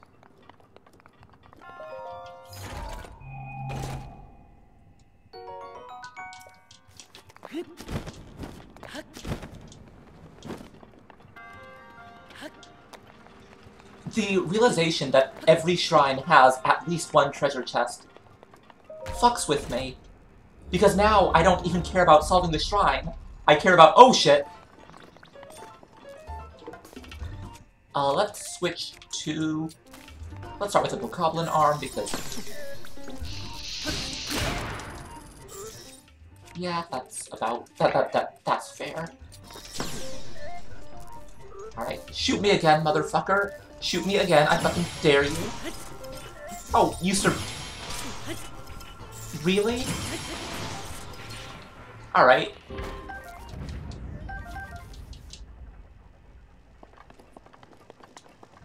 Eat shit, motherfucker. Okay, and then it's just the, Oh, I see. You can move the chains around, too. Wait, but that was...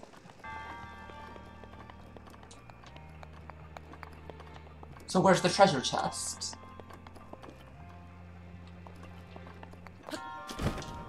Did I skip it? I can't have.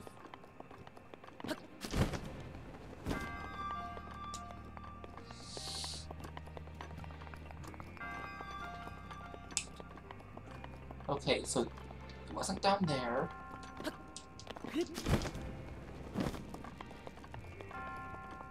Okay, the hero of Where's My Fucking Treasure Chest is my new title. Maybe it's inside the gate?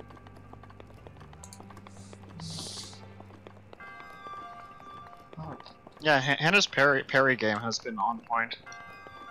Yeah, I am fueled by greed and spite, you know, as one does.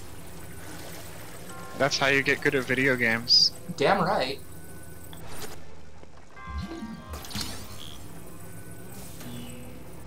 Just remind me, you read Sleepless Domain, right? Of course I do. Okay, good. Just making sure. I would be remiss if I did not. Certainly not. Certainly so. Yes. Where's my treasure chest? You fucker! Where is my treasure chest? There's no such thing as treasure. Give me! Oh shit, that actually damages my weapon? What if... the real treasure...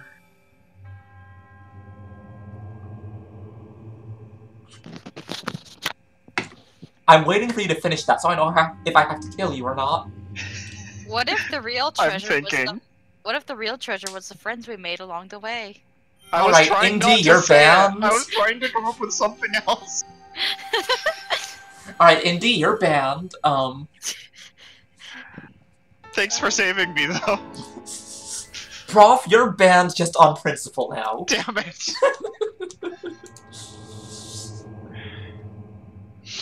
Alright, one day I'm actually gonna make it big so I can actually, like, time people out and ban people without losing, you know, 20% of my viewer base. Do you ever think about how in Aladdin the real friends were the treasure we found along the way? Google how to ban on Twitch?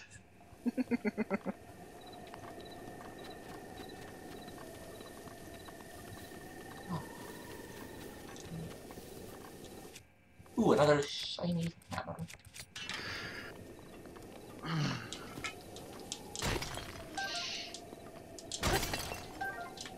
Rock salt. Hey, look at that. It is salt because of what Prof is saying. Ah.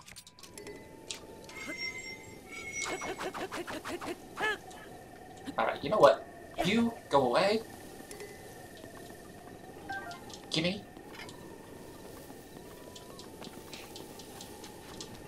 Alright, now then.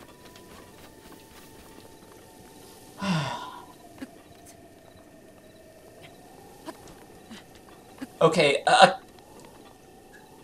you two, your versions are allowable. I will accept this. As long as you will acknowledge my selfie game as being strong as hell. Claymore. A rusty claymore. That sounds gross, so no.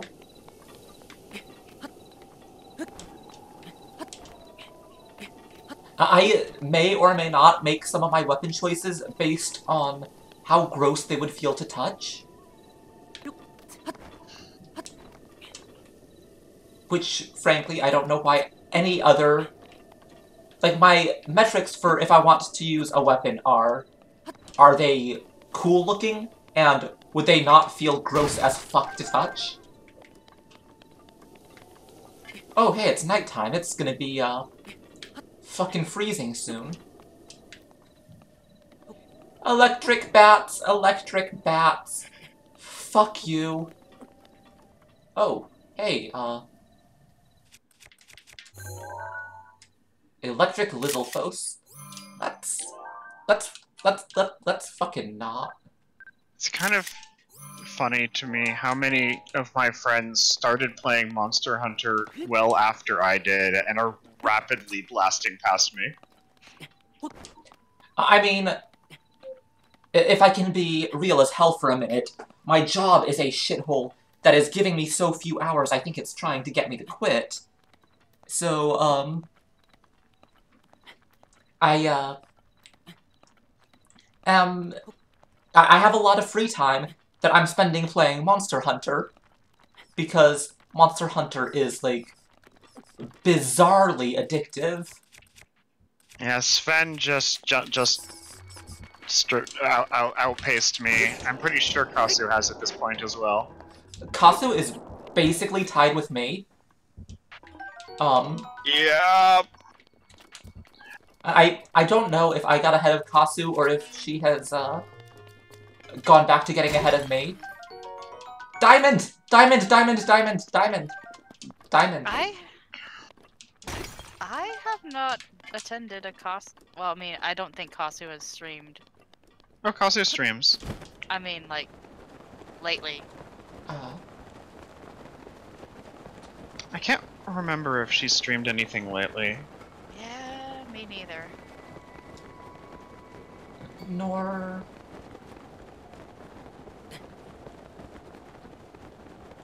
Okay, that's actually fair. The bone arm would fail the touch test. Last time I attended one of her streams, it was like one of the Katamari things. I don't know if I've ever attended a Kasu stream, which is sad because Kasu is good people. Yeah. I was... You know what would be the real best weapon in this game? Would be if you could find a way to wield a skeleton arm that was wielding another weapon. Okay, that would be pretty sick.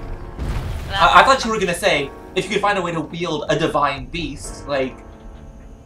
Not like the way the champions are actually wielding their divine beasts, but like, pick up this giant fucking lightning camel and throw it at Ganon.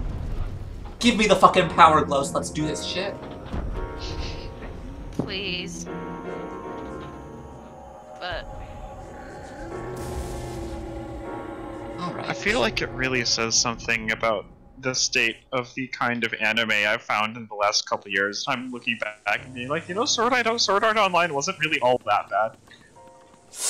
I mean, I've got a couple of friends who will.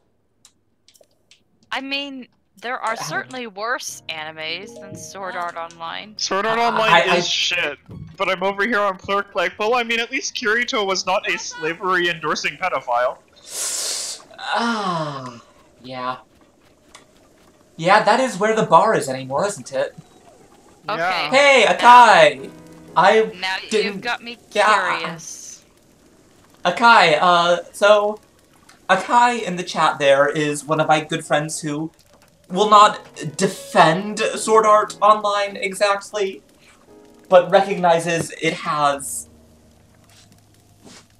worth that is not what the fandom makes it out to be. Honestly, like, Ooh, I'm really looking forward to Sword Art Online Season 3 if it ever happens, because I had a lot of fun hate clerking that show. I mean, if anything, Sword Art Online has shown me that I can be a fairly decent writer. Yeah. It's like, light novels are kind of inspiring in a way. Where it's like, if this garbage can get published, then surely I can as well. I'm trying to be very generous, yes, Akai. Anyway, Indy, I think you said you were curious. The show I'm referring to is Death March to the Parallel World Rhapsody, and it is the worst show this season by an enormous margin. It's so... I don't know why Emily is doing that to herself. Google auto-corrected it. Oh, no. What? Oh! It's an isekai harem show where there's like 7 girls in the harem and 5 of them are prepubescent girls. Isn't that every isekai harem show? There's You're not literally wrong. a scene in the first episode of this show where the main character, like, finds a lost little girl in a park and helps her find her mom, and then thinks to himself, I'm not a pedophile. Why would you need to even think that? Because he's a pedophile! Yeah, to be fair, he might not be, but the author sure as hell is. Also, like, 2 or 3 of the girls in the harem are literally slaves that he buys and keeps. Yeah. And doesn't free. Yeah. I mean, I like Ancient Magus Bride, so... I still need to see that. I still need to read that. Ancient Magus Bride at least is complicated. Yeah. It's not just, these 12-year-old slave girls sure are hot, you know? Okay, yeah, that's where I draw the line. It is a very bad line, and it is a very bad show, and... Also, it's poorly animated, has bad music, bad art design, no plot, no stakes. There's literally nothing good about it. Oh, hey, I see we're in Gerudo Town. Yes, we are. Alright, so... The bullshit with Gerudo Town is why does the pro tag look exactly like Kirito? Because anime has... Every anime that is a light novel or anything nowadays has to have the main character who is a scruffy black-haired every dude who is completely average in real life. But then the isekai bullshit starts, and oh, they have superpowers now. And I need to emphasize that in Death March, the main character is 30 years old and gets zapped into the body of a teenager. Hey, now, be generous. Some of them have brown hair. Well, in the manga, it's always drawn as black. And believe me, I read far more isekai than I would like, because, you know, when I'm looking for, characters to use as models and such for my, characters, isekai is good at having distinctive female characters, And then the men all are fucking identical. Okay, let's drink a cold resistance thing. Oh yeah, I mean, your average light novel protagonist does not have a personality. At all, yeah, no, it's got nothing. Anyway, so... Right, so the thing about... I'm gonna get back on topic for a minute, other than... Okay. Okay, if you let me rant about isekai tropes and all of that bullshit, we'll be here for months. So, anyway, the thing about Gerudo Town is that the Gerudo are a tribe who have one man born every 100 years. Which is, you know, Ganondorf. He's... There's some baggage here, let's just say that. Uh-huh. Oh, hey, Yiga-clan. You could... Well, it's very nice that she told me that. Anyway, so the thing about Gerudo Town is that, anyone can get in if they're a woman, but men are not allowed in unless they are, well, I would assume unless they're married, but, like, come to think of it. I don't think men are allowed in, period. Yeah. Unless they're of Gerudo descent. Right, unless they are Gerudo men. Oh, hey, lady, let's save you. Because, like... Yeah, because it does seem to be, like the ladies who do have, like, male partners, they just go to the city, and then their partners aren't allowed, and then they just go back. Pretty much. But, it's just... So, unfortunately, you, or Link, needs to get in to save Gerudo Town from the giant murder machine lightning camel over there. You can't... Is it over there? Is it over... No, I'm pretty sure it's over there. Anyway. No, well, we're like 10 seconds behind you, so over there is always going to be kind of vague. That's fair. But, so in order to get into the, Gerudo Town, you have to cross-dress. Which... Oh, the blood moon is starting. Yay! There's the moon. My favorite. The annoying part is just that the, cutscene takes roughly a fuctillion years. Oh, it can't be skipped? It can be skipped. The first one can't. Ah. Or it can, if you're in a shrine at the time. Ah, clever. Got in 10 minutes before it. Yup. Ugh. Anyway, so... we will get into why it is skeevy bullshit in a minute. First, I am going to do this shrine. The whole picture. First, I am going to do this shrine and hopefully succeed at it. And, alright.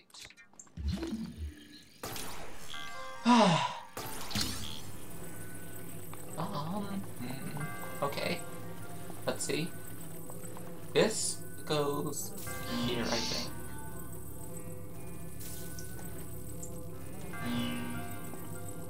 Good enough.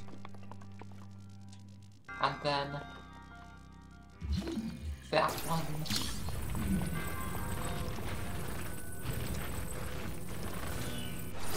Goes there. And then...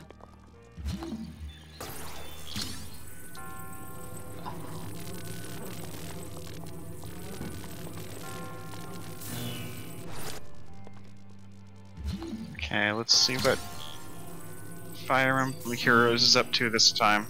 Oh, what had happened this time? Or are you just doing the gotcha draw? They're doing a second Funny Girls event. Oh. Well, that could be... maybe could be worse. It just seems astoundingly Ow, lazy. ow, ow, shit. Okay, yeah, don't drop metal shit, or it can fucking electrocute you. Noted. I don't recognize any of these characters. Okay, I'll put that back later. Yeah, I've been gacha clean for like a year now, and I feel very good about it. I have not. The less we talk about my gacha problems, the better. I finished like the season 1 plot of Final Fantasy Brave Exvius, and then I just stopped and uninstalled every gacha game on my phone, and I was like, never again. That bad? Brave Exvius is a very bad game, but also I was just getting exhausted with the whole structure. That's fair. And the way it always felt like those games were trying to take money out of my hands at every moment. Damn it. Yeah, I need to put the big box there instead anyway, but... What is inside there? Another big box. Okay. Yeah, I literally didn't recognize any of the units on the new banner from the trailer.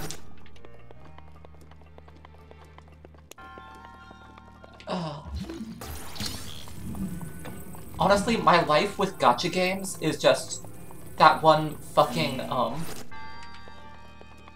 gift set from Ellen that, you know, as a feminist, I am appalled, and as a lesbian, I am delighted.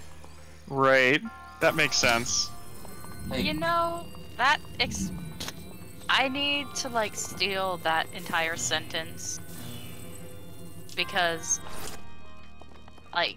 that's my life, yeah. Like, there's all of this, like, honestly, with this, like, super fan servicey stuff, I usually hate it more when it tries to pretend it's not. Just A be strong shamed. agree. Well, you know And that it's one... like the whole fucking quiet thing in Metal Gear Solid 5 or whatever, and I'm like, listen, it's okay to just like a boob sometimes. Sometimes, you know, I'm gonna be honest, I like boobs. I like boobs so much, I went out and got myself a pair. But, Fair enough. oh wait, do I have to light up both sides? I do have to light up both sides. Oh, You know that okay. one Prosy video with the anime fan? Yeah. Yeah, that's so fucking on point. I just wanted to see some titties. Yeah. It is extremely on point. Get in there, you fucking block. There we go. I mean, you know, I like titties. Titties are great. Girls are extremely pretty, and I like seeing girls doing things. But, like, there's a difference between... Well, let's talk about Persona 5 dancing. Oh boy. Oh! I Yeah! think Indy summed it up pretty well. Pretty Haru's fucking... outfit is the only outfit that makes any level of sense for the goddamn character, and even then, I think she would put some freaking shorts on. Yeah. Thank you. Yeah, that pretty much nails it. Good night. Futaba is a very important character to me on a personal level, and her outfit is... It's a Dragon Quest reference. I get it. It's not good, it's not right, it should It's not like- be... It's And I a mean- Dragon Quest reference, but there were other Dragon Quest There were references other they could have references. made. Yes. And I feel like well, you know, like, yeah, she doesn't seem to be the type who would be opposed to wearing a sexy outfit, however, not that one. Not that one. Okay, so anyway, back to on topic for a moment. Here we Okay. get the crux of Gerudo Town's plot, air quotes plot. This guy wants to get into Gerudo Town. It turns out, if you cross-dress, you can get in.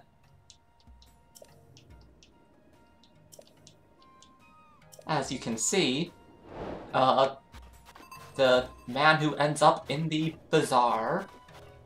Let's run back, except I can't run back because my stamina is non-existent. Pork floss. It's okay, I'm sorry, I'm looking at, like, a bakery menu right now because I'm hungry. I love baked goods. Yeah, I don't know how to do the whistle thing. Yeah.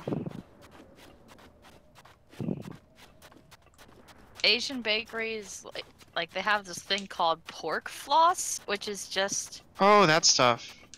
pork, but like it's made into special stardust, but it's still pork.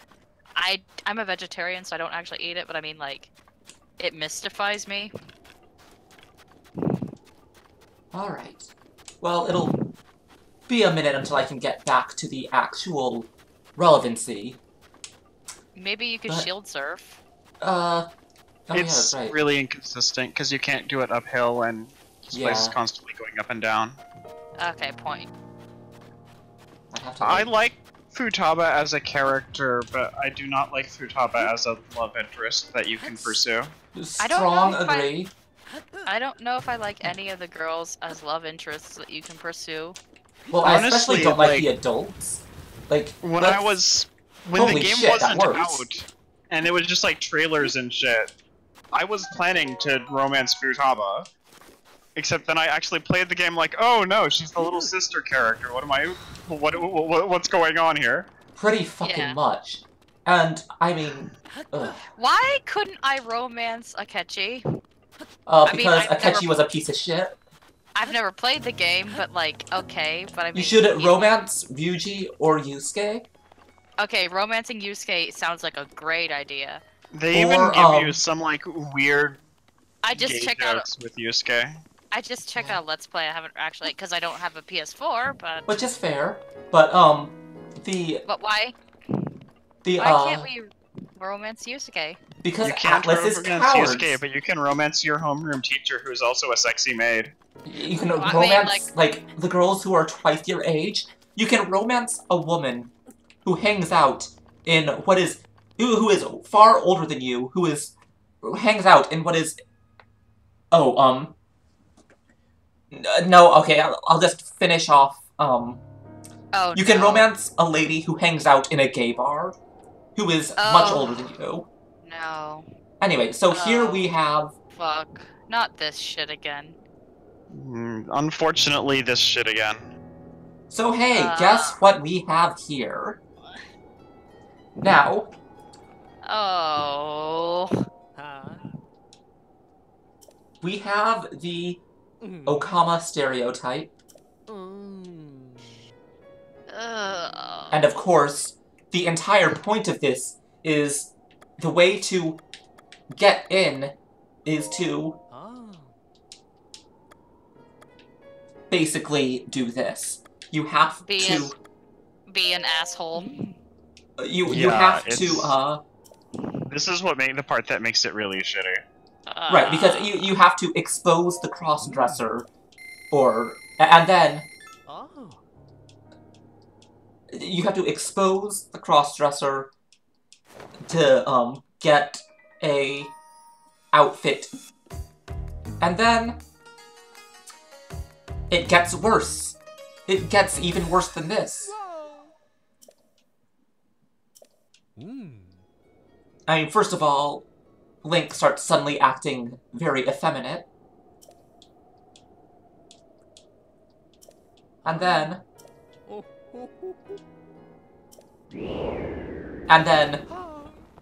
it has that moment where the wind blows the veil away and you get a view of the guy's beard. Because we've got to have, you know, just that one last little dot on the end of exposing the cross-dresser. Which is... the Japanese Okama stereotype is not... Okay, I am not remotely qualified to speak about other cultures, but it is something that is harmful to trans women, and it's just generally not something that is... I'm gonna say, cause like I'm Filipino and I Go forgot what ahead. it's exactly called, but there's like a similar stereotype in. I think a lot of Asian cultures just have that stereotype. Period. Honestly, it's a piece of shit. It's a piece of shit. It's, like, it also... Like, for the people who use it and like it and are empowered by it, like, drag is a thing that is important. A lot of trans folk get their start in drag, which is why RuPaul's Drag Race is a fucking horrible thing, and RuPaul needs to just be kicked out of everything, but, I have never seen that show, and I'm glad now. yeah, RuPaul is a piece of shit who gets to decide how, if people are too trans or not for the show. So it's Right. bullshit. But anyway. And, then you get the stereotypes of, like, Persona 5, to bring us back to Persona 5, which is not, I'm not doing spoilers, but, you cannot romance any male characters, and the only LGBT we have in the game is these two Okama who go around and are relentlessly hitting on teenage boys, and then Lala Escargot, who is either transgender or just a crossdresser. We don't really know which, but she runs a bar in Shinjuku that is probably a gay bar, which you can, of course, hang it out in as a teenager and date one of the women there because fuck if I know, because Atlas is shit. Keep in mind, Atlas I'm a white is girl. Bad, yeah. I mean, I'm a white girl. I lived in Japan for a while, but I don't really have the most, I don't have the best room to talk here. So, it's, I might be misrepresenting this. I might just... I might not be the right person to have this conversation. Yeah, because it's like... once again, like, disclaimer, I'm Filipino. Filipino is not Japanese in the slightest. Right. However, there's a lot of overlap with the way, like, a lot of East Asian cultures are kind of shitty regarding LGBT stuff. So, I don't know. There's like things I kind of get, and then things I don't, because obviously I don't know the culture. Mm-hmm. Right. The impression I always kind of got Riju is adorable, for the record. I'm just putting this out there. Yet another She is. it's true. You Is down that here? in America we have more of a tendency to Into have something rather people who interesting. just hate the LGBTs and want them to be miserable all the time. But in Japan, there's a lot more of this idea that, like, gay people only exist if they're capable. It only exists as punchlines. Pretty much. Yeah.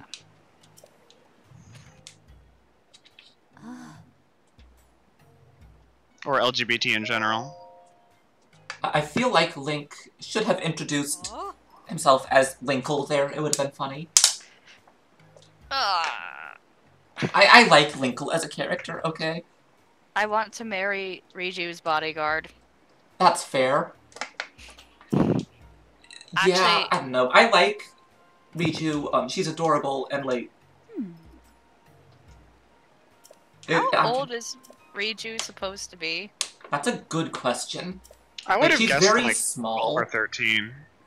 Yeah, because I was like asking, not because I would plan to put her in a murder game or anything. That's ridiculous. That's but fair.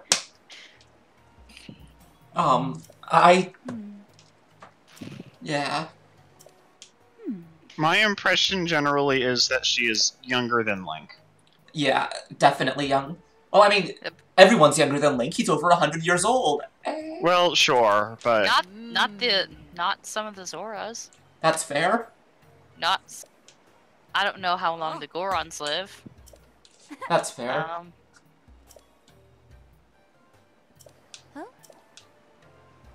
But, yeah, I have not known because, like, she's shorter than Link, and Gerudo are generally, like, a good full foot taller than Link. So I assume she's like 12? Yeah, somewhere around there. Say what you will about this plot, but I do respect their willingness to put extremely chiseled abs on the Gerudo women. That is extremely true. I am respect. Go on. Go on. I was just gonna say I am extremely gay for Urbosa. Just like goddamn. I actually respect like how all the Gerudo women actually have different body types, because like there's some of the beanpoles, and then there's some of the like. And then there was the innkeeper earlier, who was just straight up got fat. So yeah. Yeah, that's. Yeah, there's generally, in most things, a tendency for female characters to have much less varied body shapes or silhouettes than male characters, so things like that are always kind of nice to see. That's very true, and like, they could have easily done less variants and just say, oh, it's just that we didn't want to make that many different body shapes that are for NPCs who don't matter.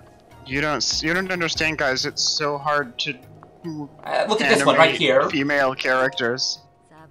Fegrin. It just can't be done. Yeah, look at her body shape versus the two people in the background. Right. Let's look at them. Who was that? Was it Ubisoft or EA?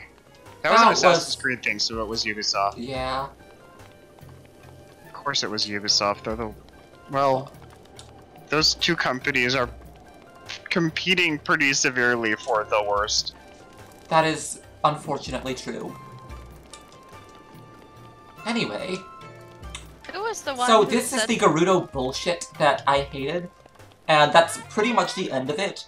But the fact that there was an entire subplot of this game that was, hey, let's expose the crossdresser, tee-hee-hee, is incredibly gross bullshit. I'm pretty sure it is at least partially... Oh shit, I am totally stealing from them.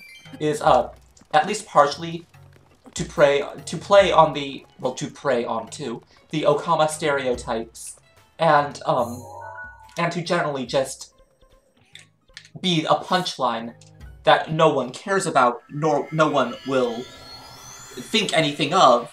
People who aren't LGBT will just generally just have a laugh and move on, because tee-hee, cross-dressers are funny, and not at all real people who have to deal with this shit.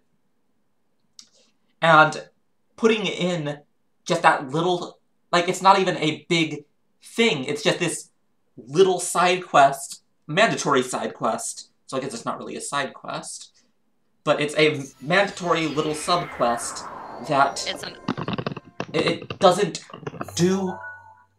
You could have easily just replaced this with, like, they won't let you in until you prove your identity as Link, because it's been 100 fucking years. But Link would be allowed in as a champion, because he can calm Vana Boris, so they could just, you know, make you prove you're Link, and then have that be the quest instead. But instead, they went with the grossest, stupidest thing they could, which was, of course, getting it, which was, of course, the stupid fucking expose the crossdresser plot. Yeah, you see, the whole prove your identity quest would make way too much sense from a plot perspective. So of course they couldn't have that. Of course not. And hey, it's a lot of rain, so God knows it's gonna be great.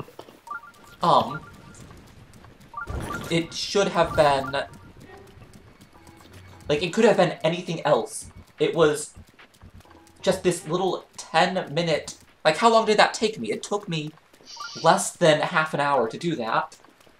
And And that's including run times. That's including run times.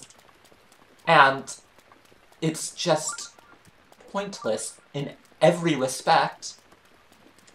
There is absolutely no reason for any of it, just past making a stupid joke that isn't even funny. But of course it's funny for the, cis straight people who don't ever have to think about this.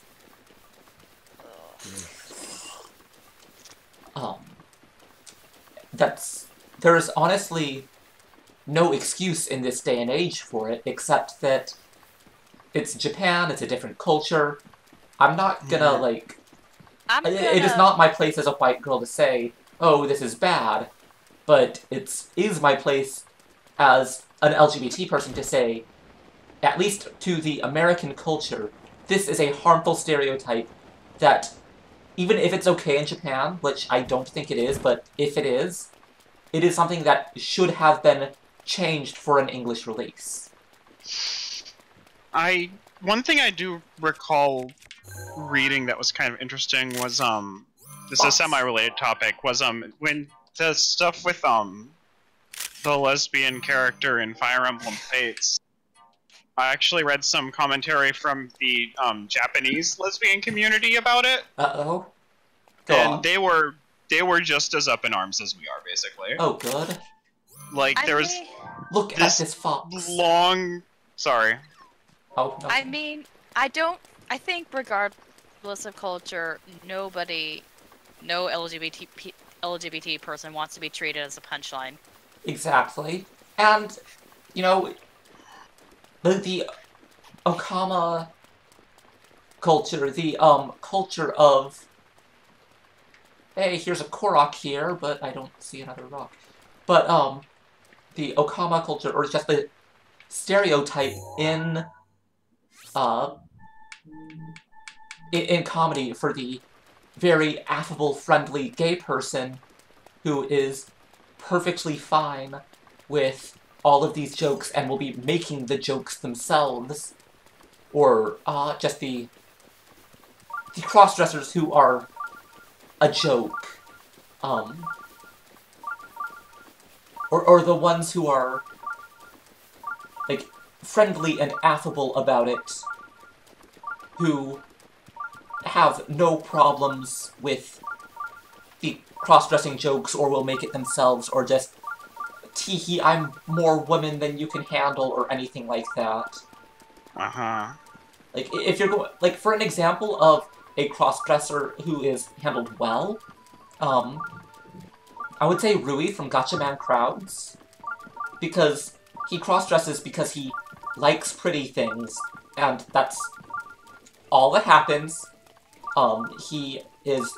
It's basically just treated as a thing he does, and no one really cares. Rui is a complex character. Rui is a very complex character, and that's fine. I like Rui, except then, Crowd's Insight happened, and I don't like Insight. But, it's not ideal. It's not, this game is not ideal. The way this archetype of character, the happy gay cross-dresser, who is, like... Of course, all cross-dressers are gay, obviously, in manga and anime, and video games. This is honestly one of the reasons I'm a little bit afraid to go back and rewatch, Post Club. I have never actually seen it. If I'm being totally honest, Host Club lost me at the, incest jokes. That's fair. I never even saw it, I just knew it had those jokes, and that was it. Don't really care to see it. Yeah, fair enough. Okay, how does this one go? Oh. Alright, I gotta do that. Okay. So it's extremely, what's the word I'm looking for here? Ah, this fucking dungeon. Real talk, I never actually figured out the right way to do this, I just kind of bullshitted it. That's fair and right, honestly. Treasure chest, treasure chest, treasure chest. But, ow, okay, you stop that.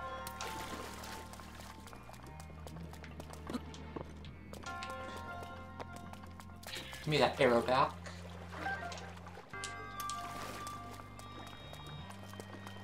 But, let's also talk about how whenever anything is changed in a game, ever, you will have all of these, you know, neckbeards, dude bros, screaming censorship when a 12-year-old is given an outfit that is better than a bikini. And I think it is worth bringing up that sometimes changes like this can be a good thing, because it's just, can I access this? Like, first of all, yeah, your, 12-year-old character probably should not be in a big fucking bikini, and second of all, oh, I see it, it's up there.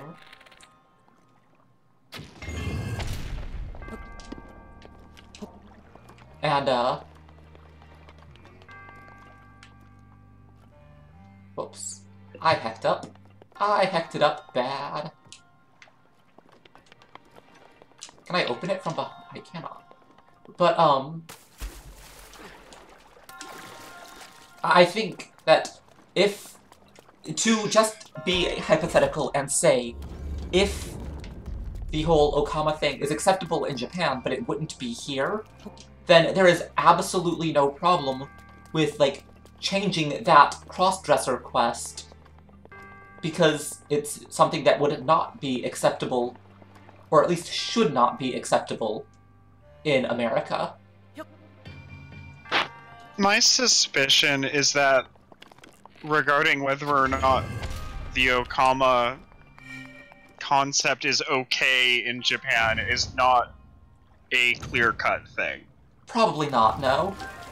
Like, drag is not a clear-cut thing, because drag is both incredibly important to many trans people, as, many trans people get their start in drag, but also, drag as it exists in its current form is incredibly transphobic, which is at least partially perpetuated by Rue fucking goddamn Paul. I'm sorry, I'm never going to get over how much I hate them. But anyway...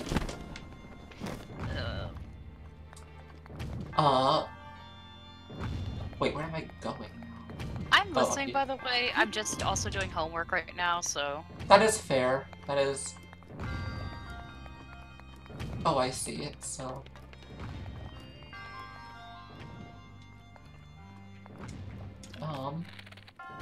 Like that is... Like that, maybe? Okay, that is probably not at all how I was supposed to do that, but it worked, so it's fine. Yup. Anyway, Yeah, at this point, I would usually use that little, like, launch pad at the bottom and just kind of shuffle my way around the edge so that it would launch me up to this platform. I totally should have done that. Anyway, give me my spirit orb. And now I can get another heart container.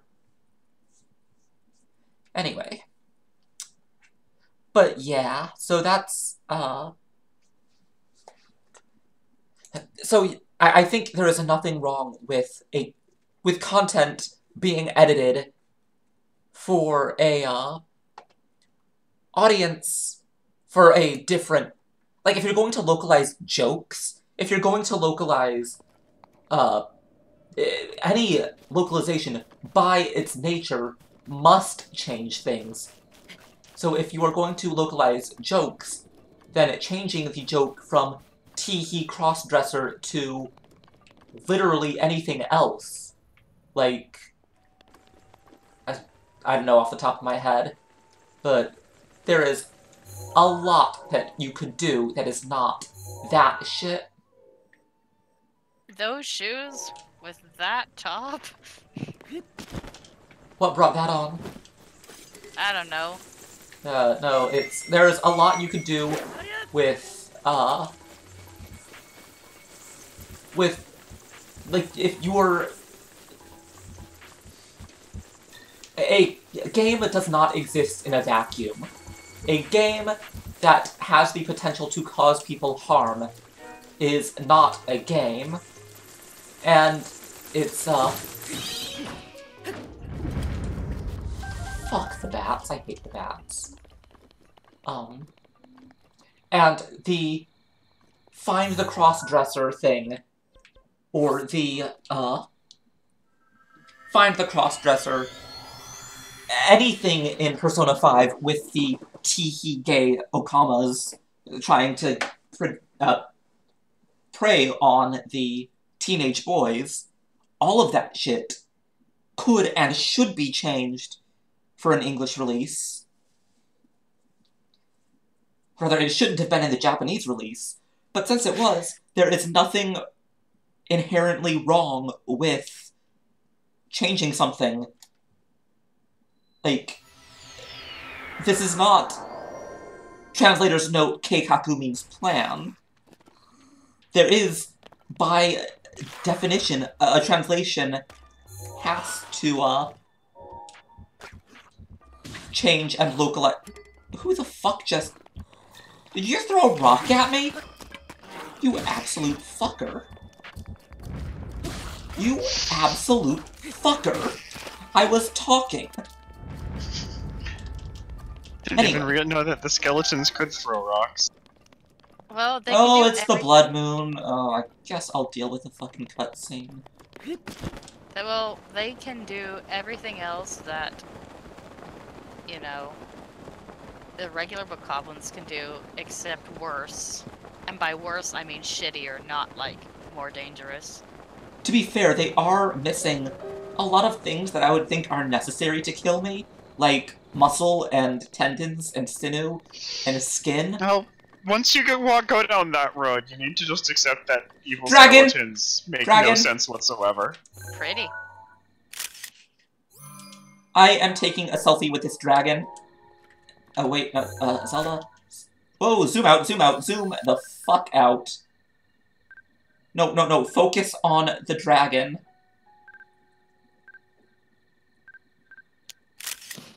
No. You know what, yeah, that's actually pretty sick.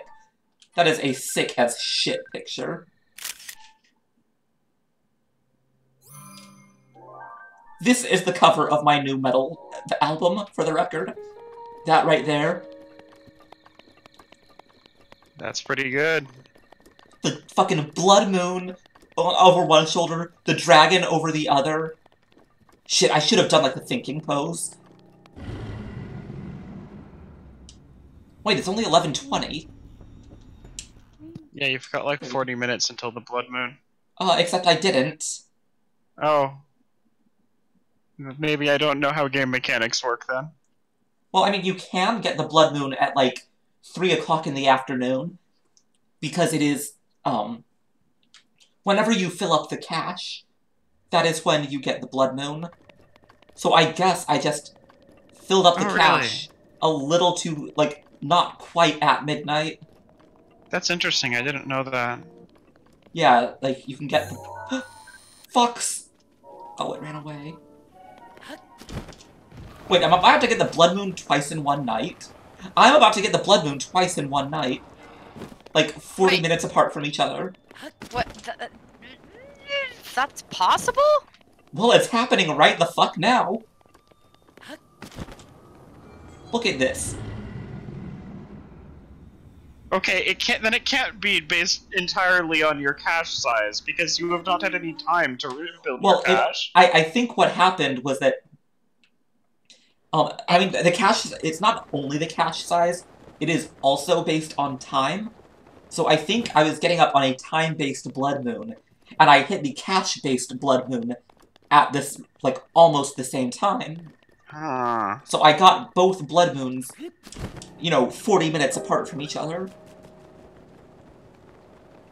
Which is pretty amusing, I'm not even gonna lie, that made me laugh.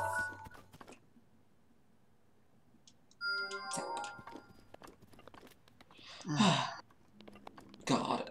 Alright. So, we got about 15 minutes left.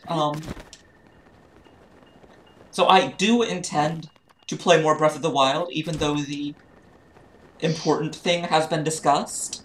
Right. I'm going to be talking about silent protagonists more, because that is a rant that I will never get tired of ranting. Actually, that's a lie. I'm Sure. already tired of ranting. But I will not stop ranting it until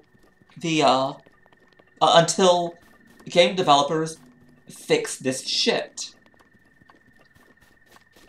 That said, I don't know if I'm going to complete it on stream. Oh, hey, Farosh! Oh, shit.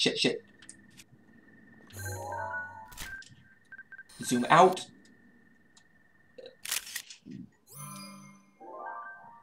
Ah, damn it, I can't. Oh, wait. Where is it? Is this a pigeon? This is my new... There's pigeons in this game. No, that's There's the fucking, the meme, the anime guy, the is this a pigeon anime guy. I'm gonna take that arrow. It's my arrow now. That's an underappreciated meme. It really is. So do you have any idea what's on the schedule for next week? I honestly might do more Breath of the Wild. If I'm being strictly honest, the only thing stopping me from actually completing this on stream is... Ow, okay, let's die as I'm trying to open the menu. The only thing saying that I would absolutely complete the entire game on stream is the fucking stealth section. The stealth section is absolute bullshit, and just should not be in this game. The stealth mechanics are poorly conveyed. To say the least. And it's a problem. But,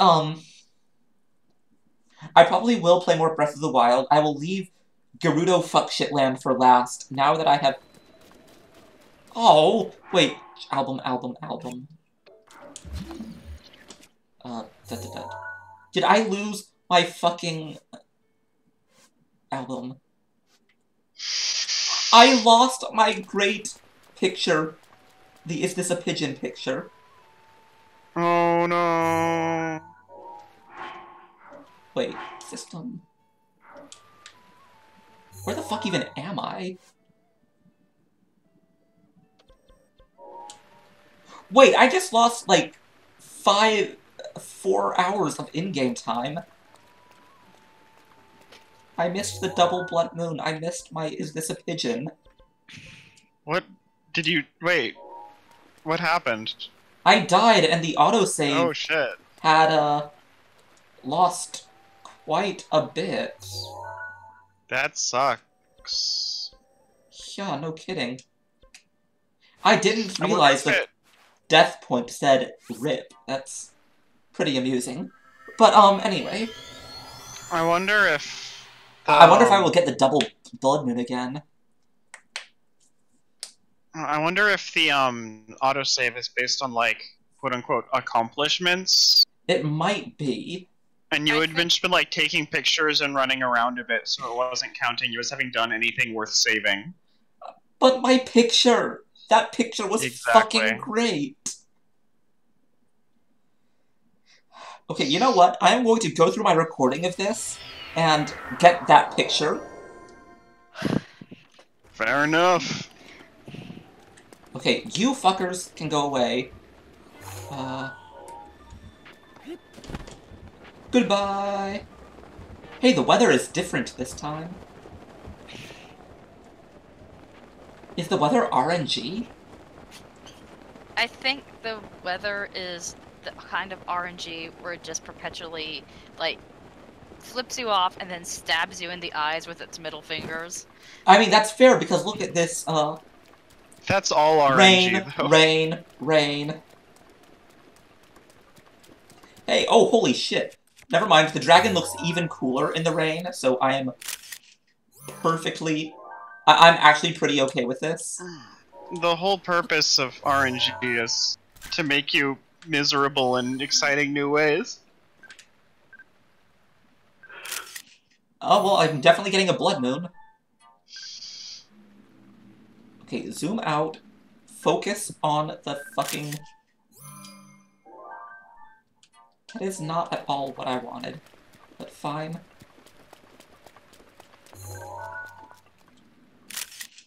Honestly, that's a pretty fucking sick picture in general. But, whoops. Ah, no, bad. Self-portrait.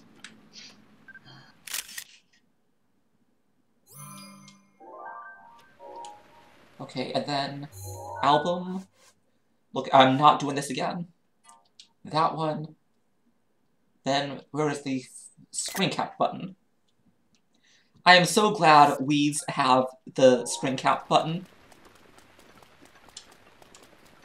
Anyway, it looks like I'm about to get the 2 blood moons in a row again. But let's Double test blood this. moon reach around. I don't want to get a reach around from the moon. Anyway, Anyway.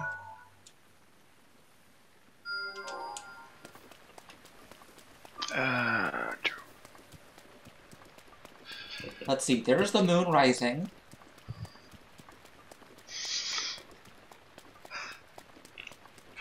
Yeah, but the weather is definitely different this time. Yeah, I mean, it's not... It probably just queues up a random weather every 3 hours. Alright, the blood moon is rising. We're almost at 11:20. Is it gonna happen twice? It isn't happening twice? 11:30. No, here it is. It is gonna happen twice, and even closer. 11:40. 11:45. 11:50. 11:55. Nope, it's gonna be just a midnight normal single blood moon. I'm kind of disappointed. I was hoping I would get the, double blood moons. But at least I will have the recording of it.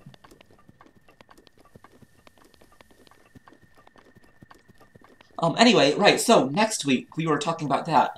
Next week I am probably going to play more Breath of the Wild. There is a distinct chance I might actually just switch to Monhun instead, because Monster Hunter World is addicting. So, you know, better catch up, Prof. But, also, wait, the blood moon cleared up the weather? That's interesting. It is strange. It also makes the spicy peppers grow back. Yeah, it makes everything grow back because it's the, cache clearer. Yeah. I'm dumb. No, it's okay. The game never actually tells you that, so, like, that's legit. It also clears your skin and waters your crops. With blood. Yeah, Yes. pretty much. I mean, it definitely does regrow your... You're being advised to save your game. Let me get... That's fair. Let me just... Whoa, they have bomb arrows! Okay, saving. I was gonna wait until I got to the tower, but they have bomb arrows. Saved. Oh, there's a fucking Lizalfos. Oh, these At guys. least the rain has stopped, which means I can actually climb. Yeah, but here's the thing. If the rain didn't stop, the bomb arrows wouldn't hurt you. A fair point, actually.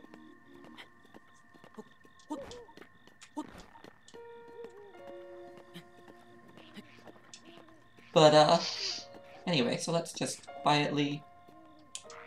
Hey, Dragon Buddy! I just like this dragon now because it gave me the best pictures ever. It's a friend. The dragon is my buddy. This dragon is shaped like a friend. A very known friend. While I was playing, what dragons, like what you could actually do with dragons. If you shoot them, they will give you a So scale. they drop the scales. I found that out later, but you can do something with the scales at the springs, I guess. They yeah, like certain equipment requires them for defense upgrades. They will also, yeah, they reveal the shrines if you bring them to the springs. Right, but right. So next week, more Breath of the Wild. I will talk about why Zelda should be a protagonist at least once. Or why Link, you should be able to choose Link's gender. Why everything being straights is bullshit. Alright?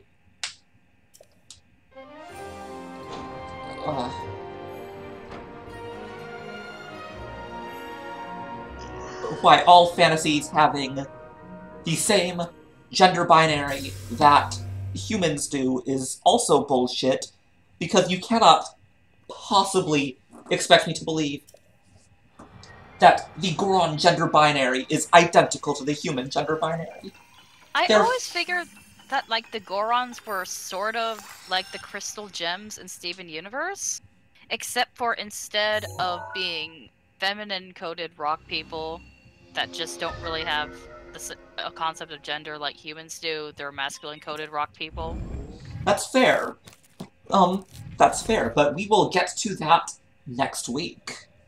I will be doing a few more streams this week, but they won't be my official talk about serious topics streams. They will be my, I am going to fuck around on Monster Hunter, probably die a lot. Or other games. The important thing is, there will be streaming of stupid dying.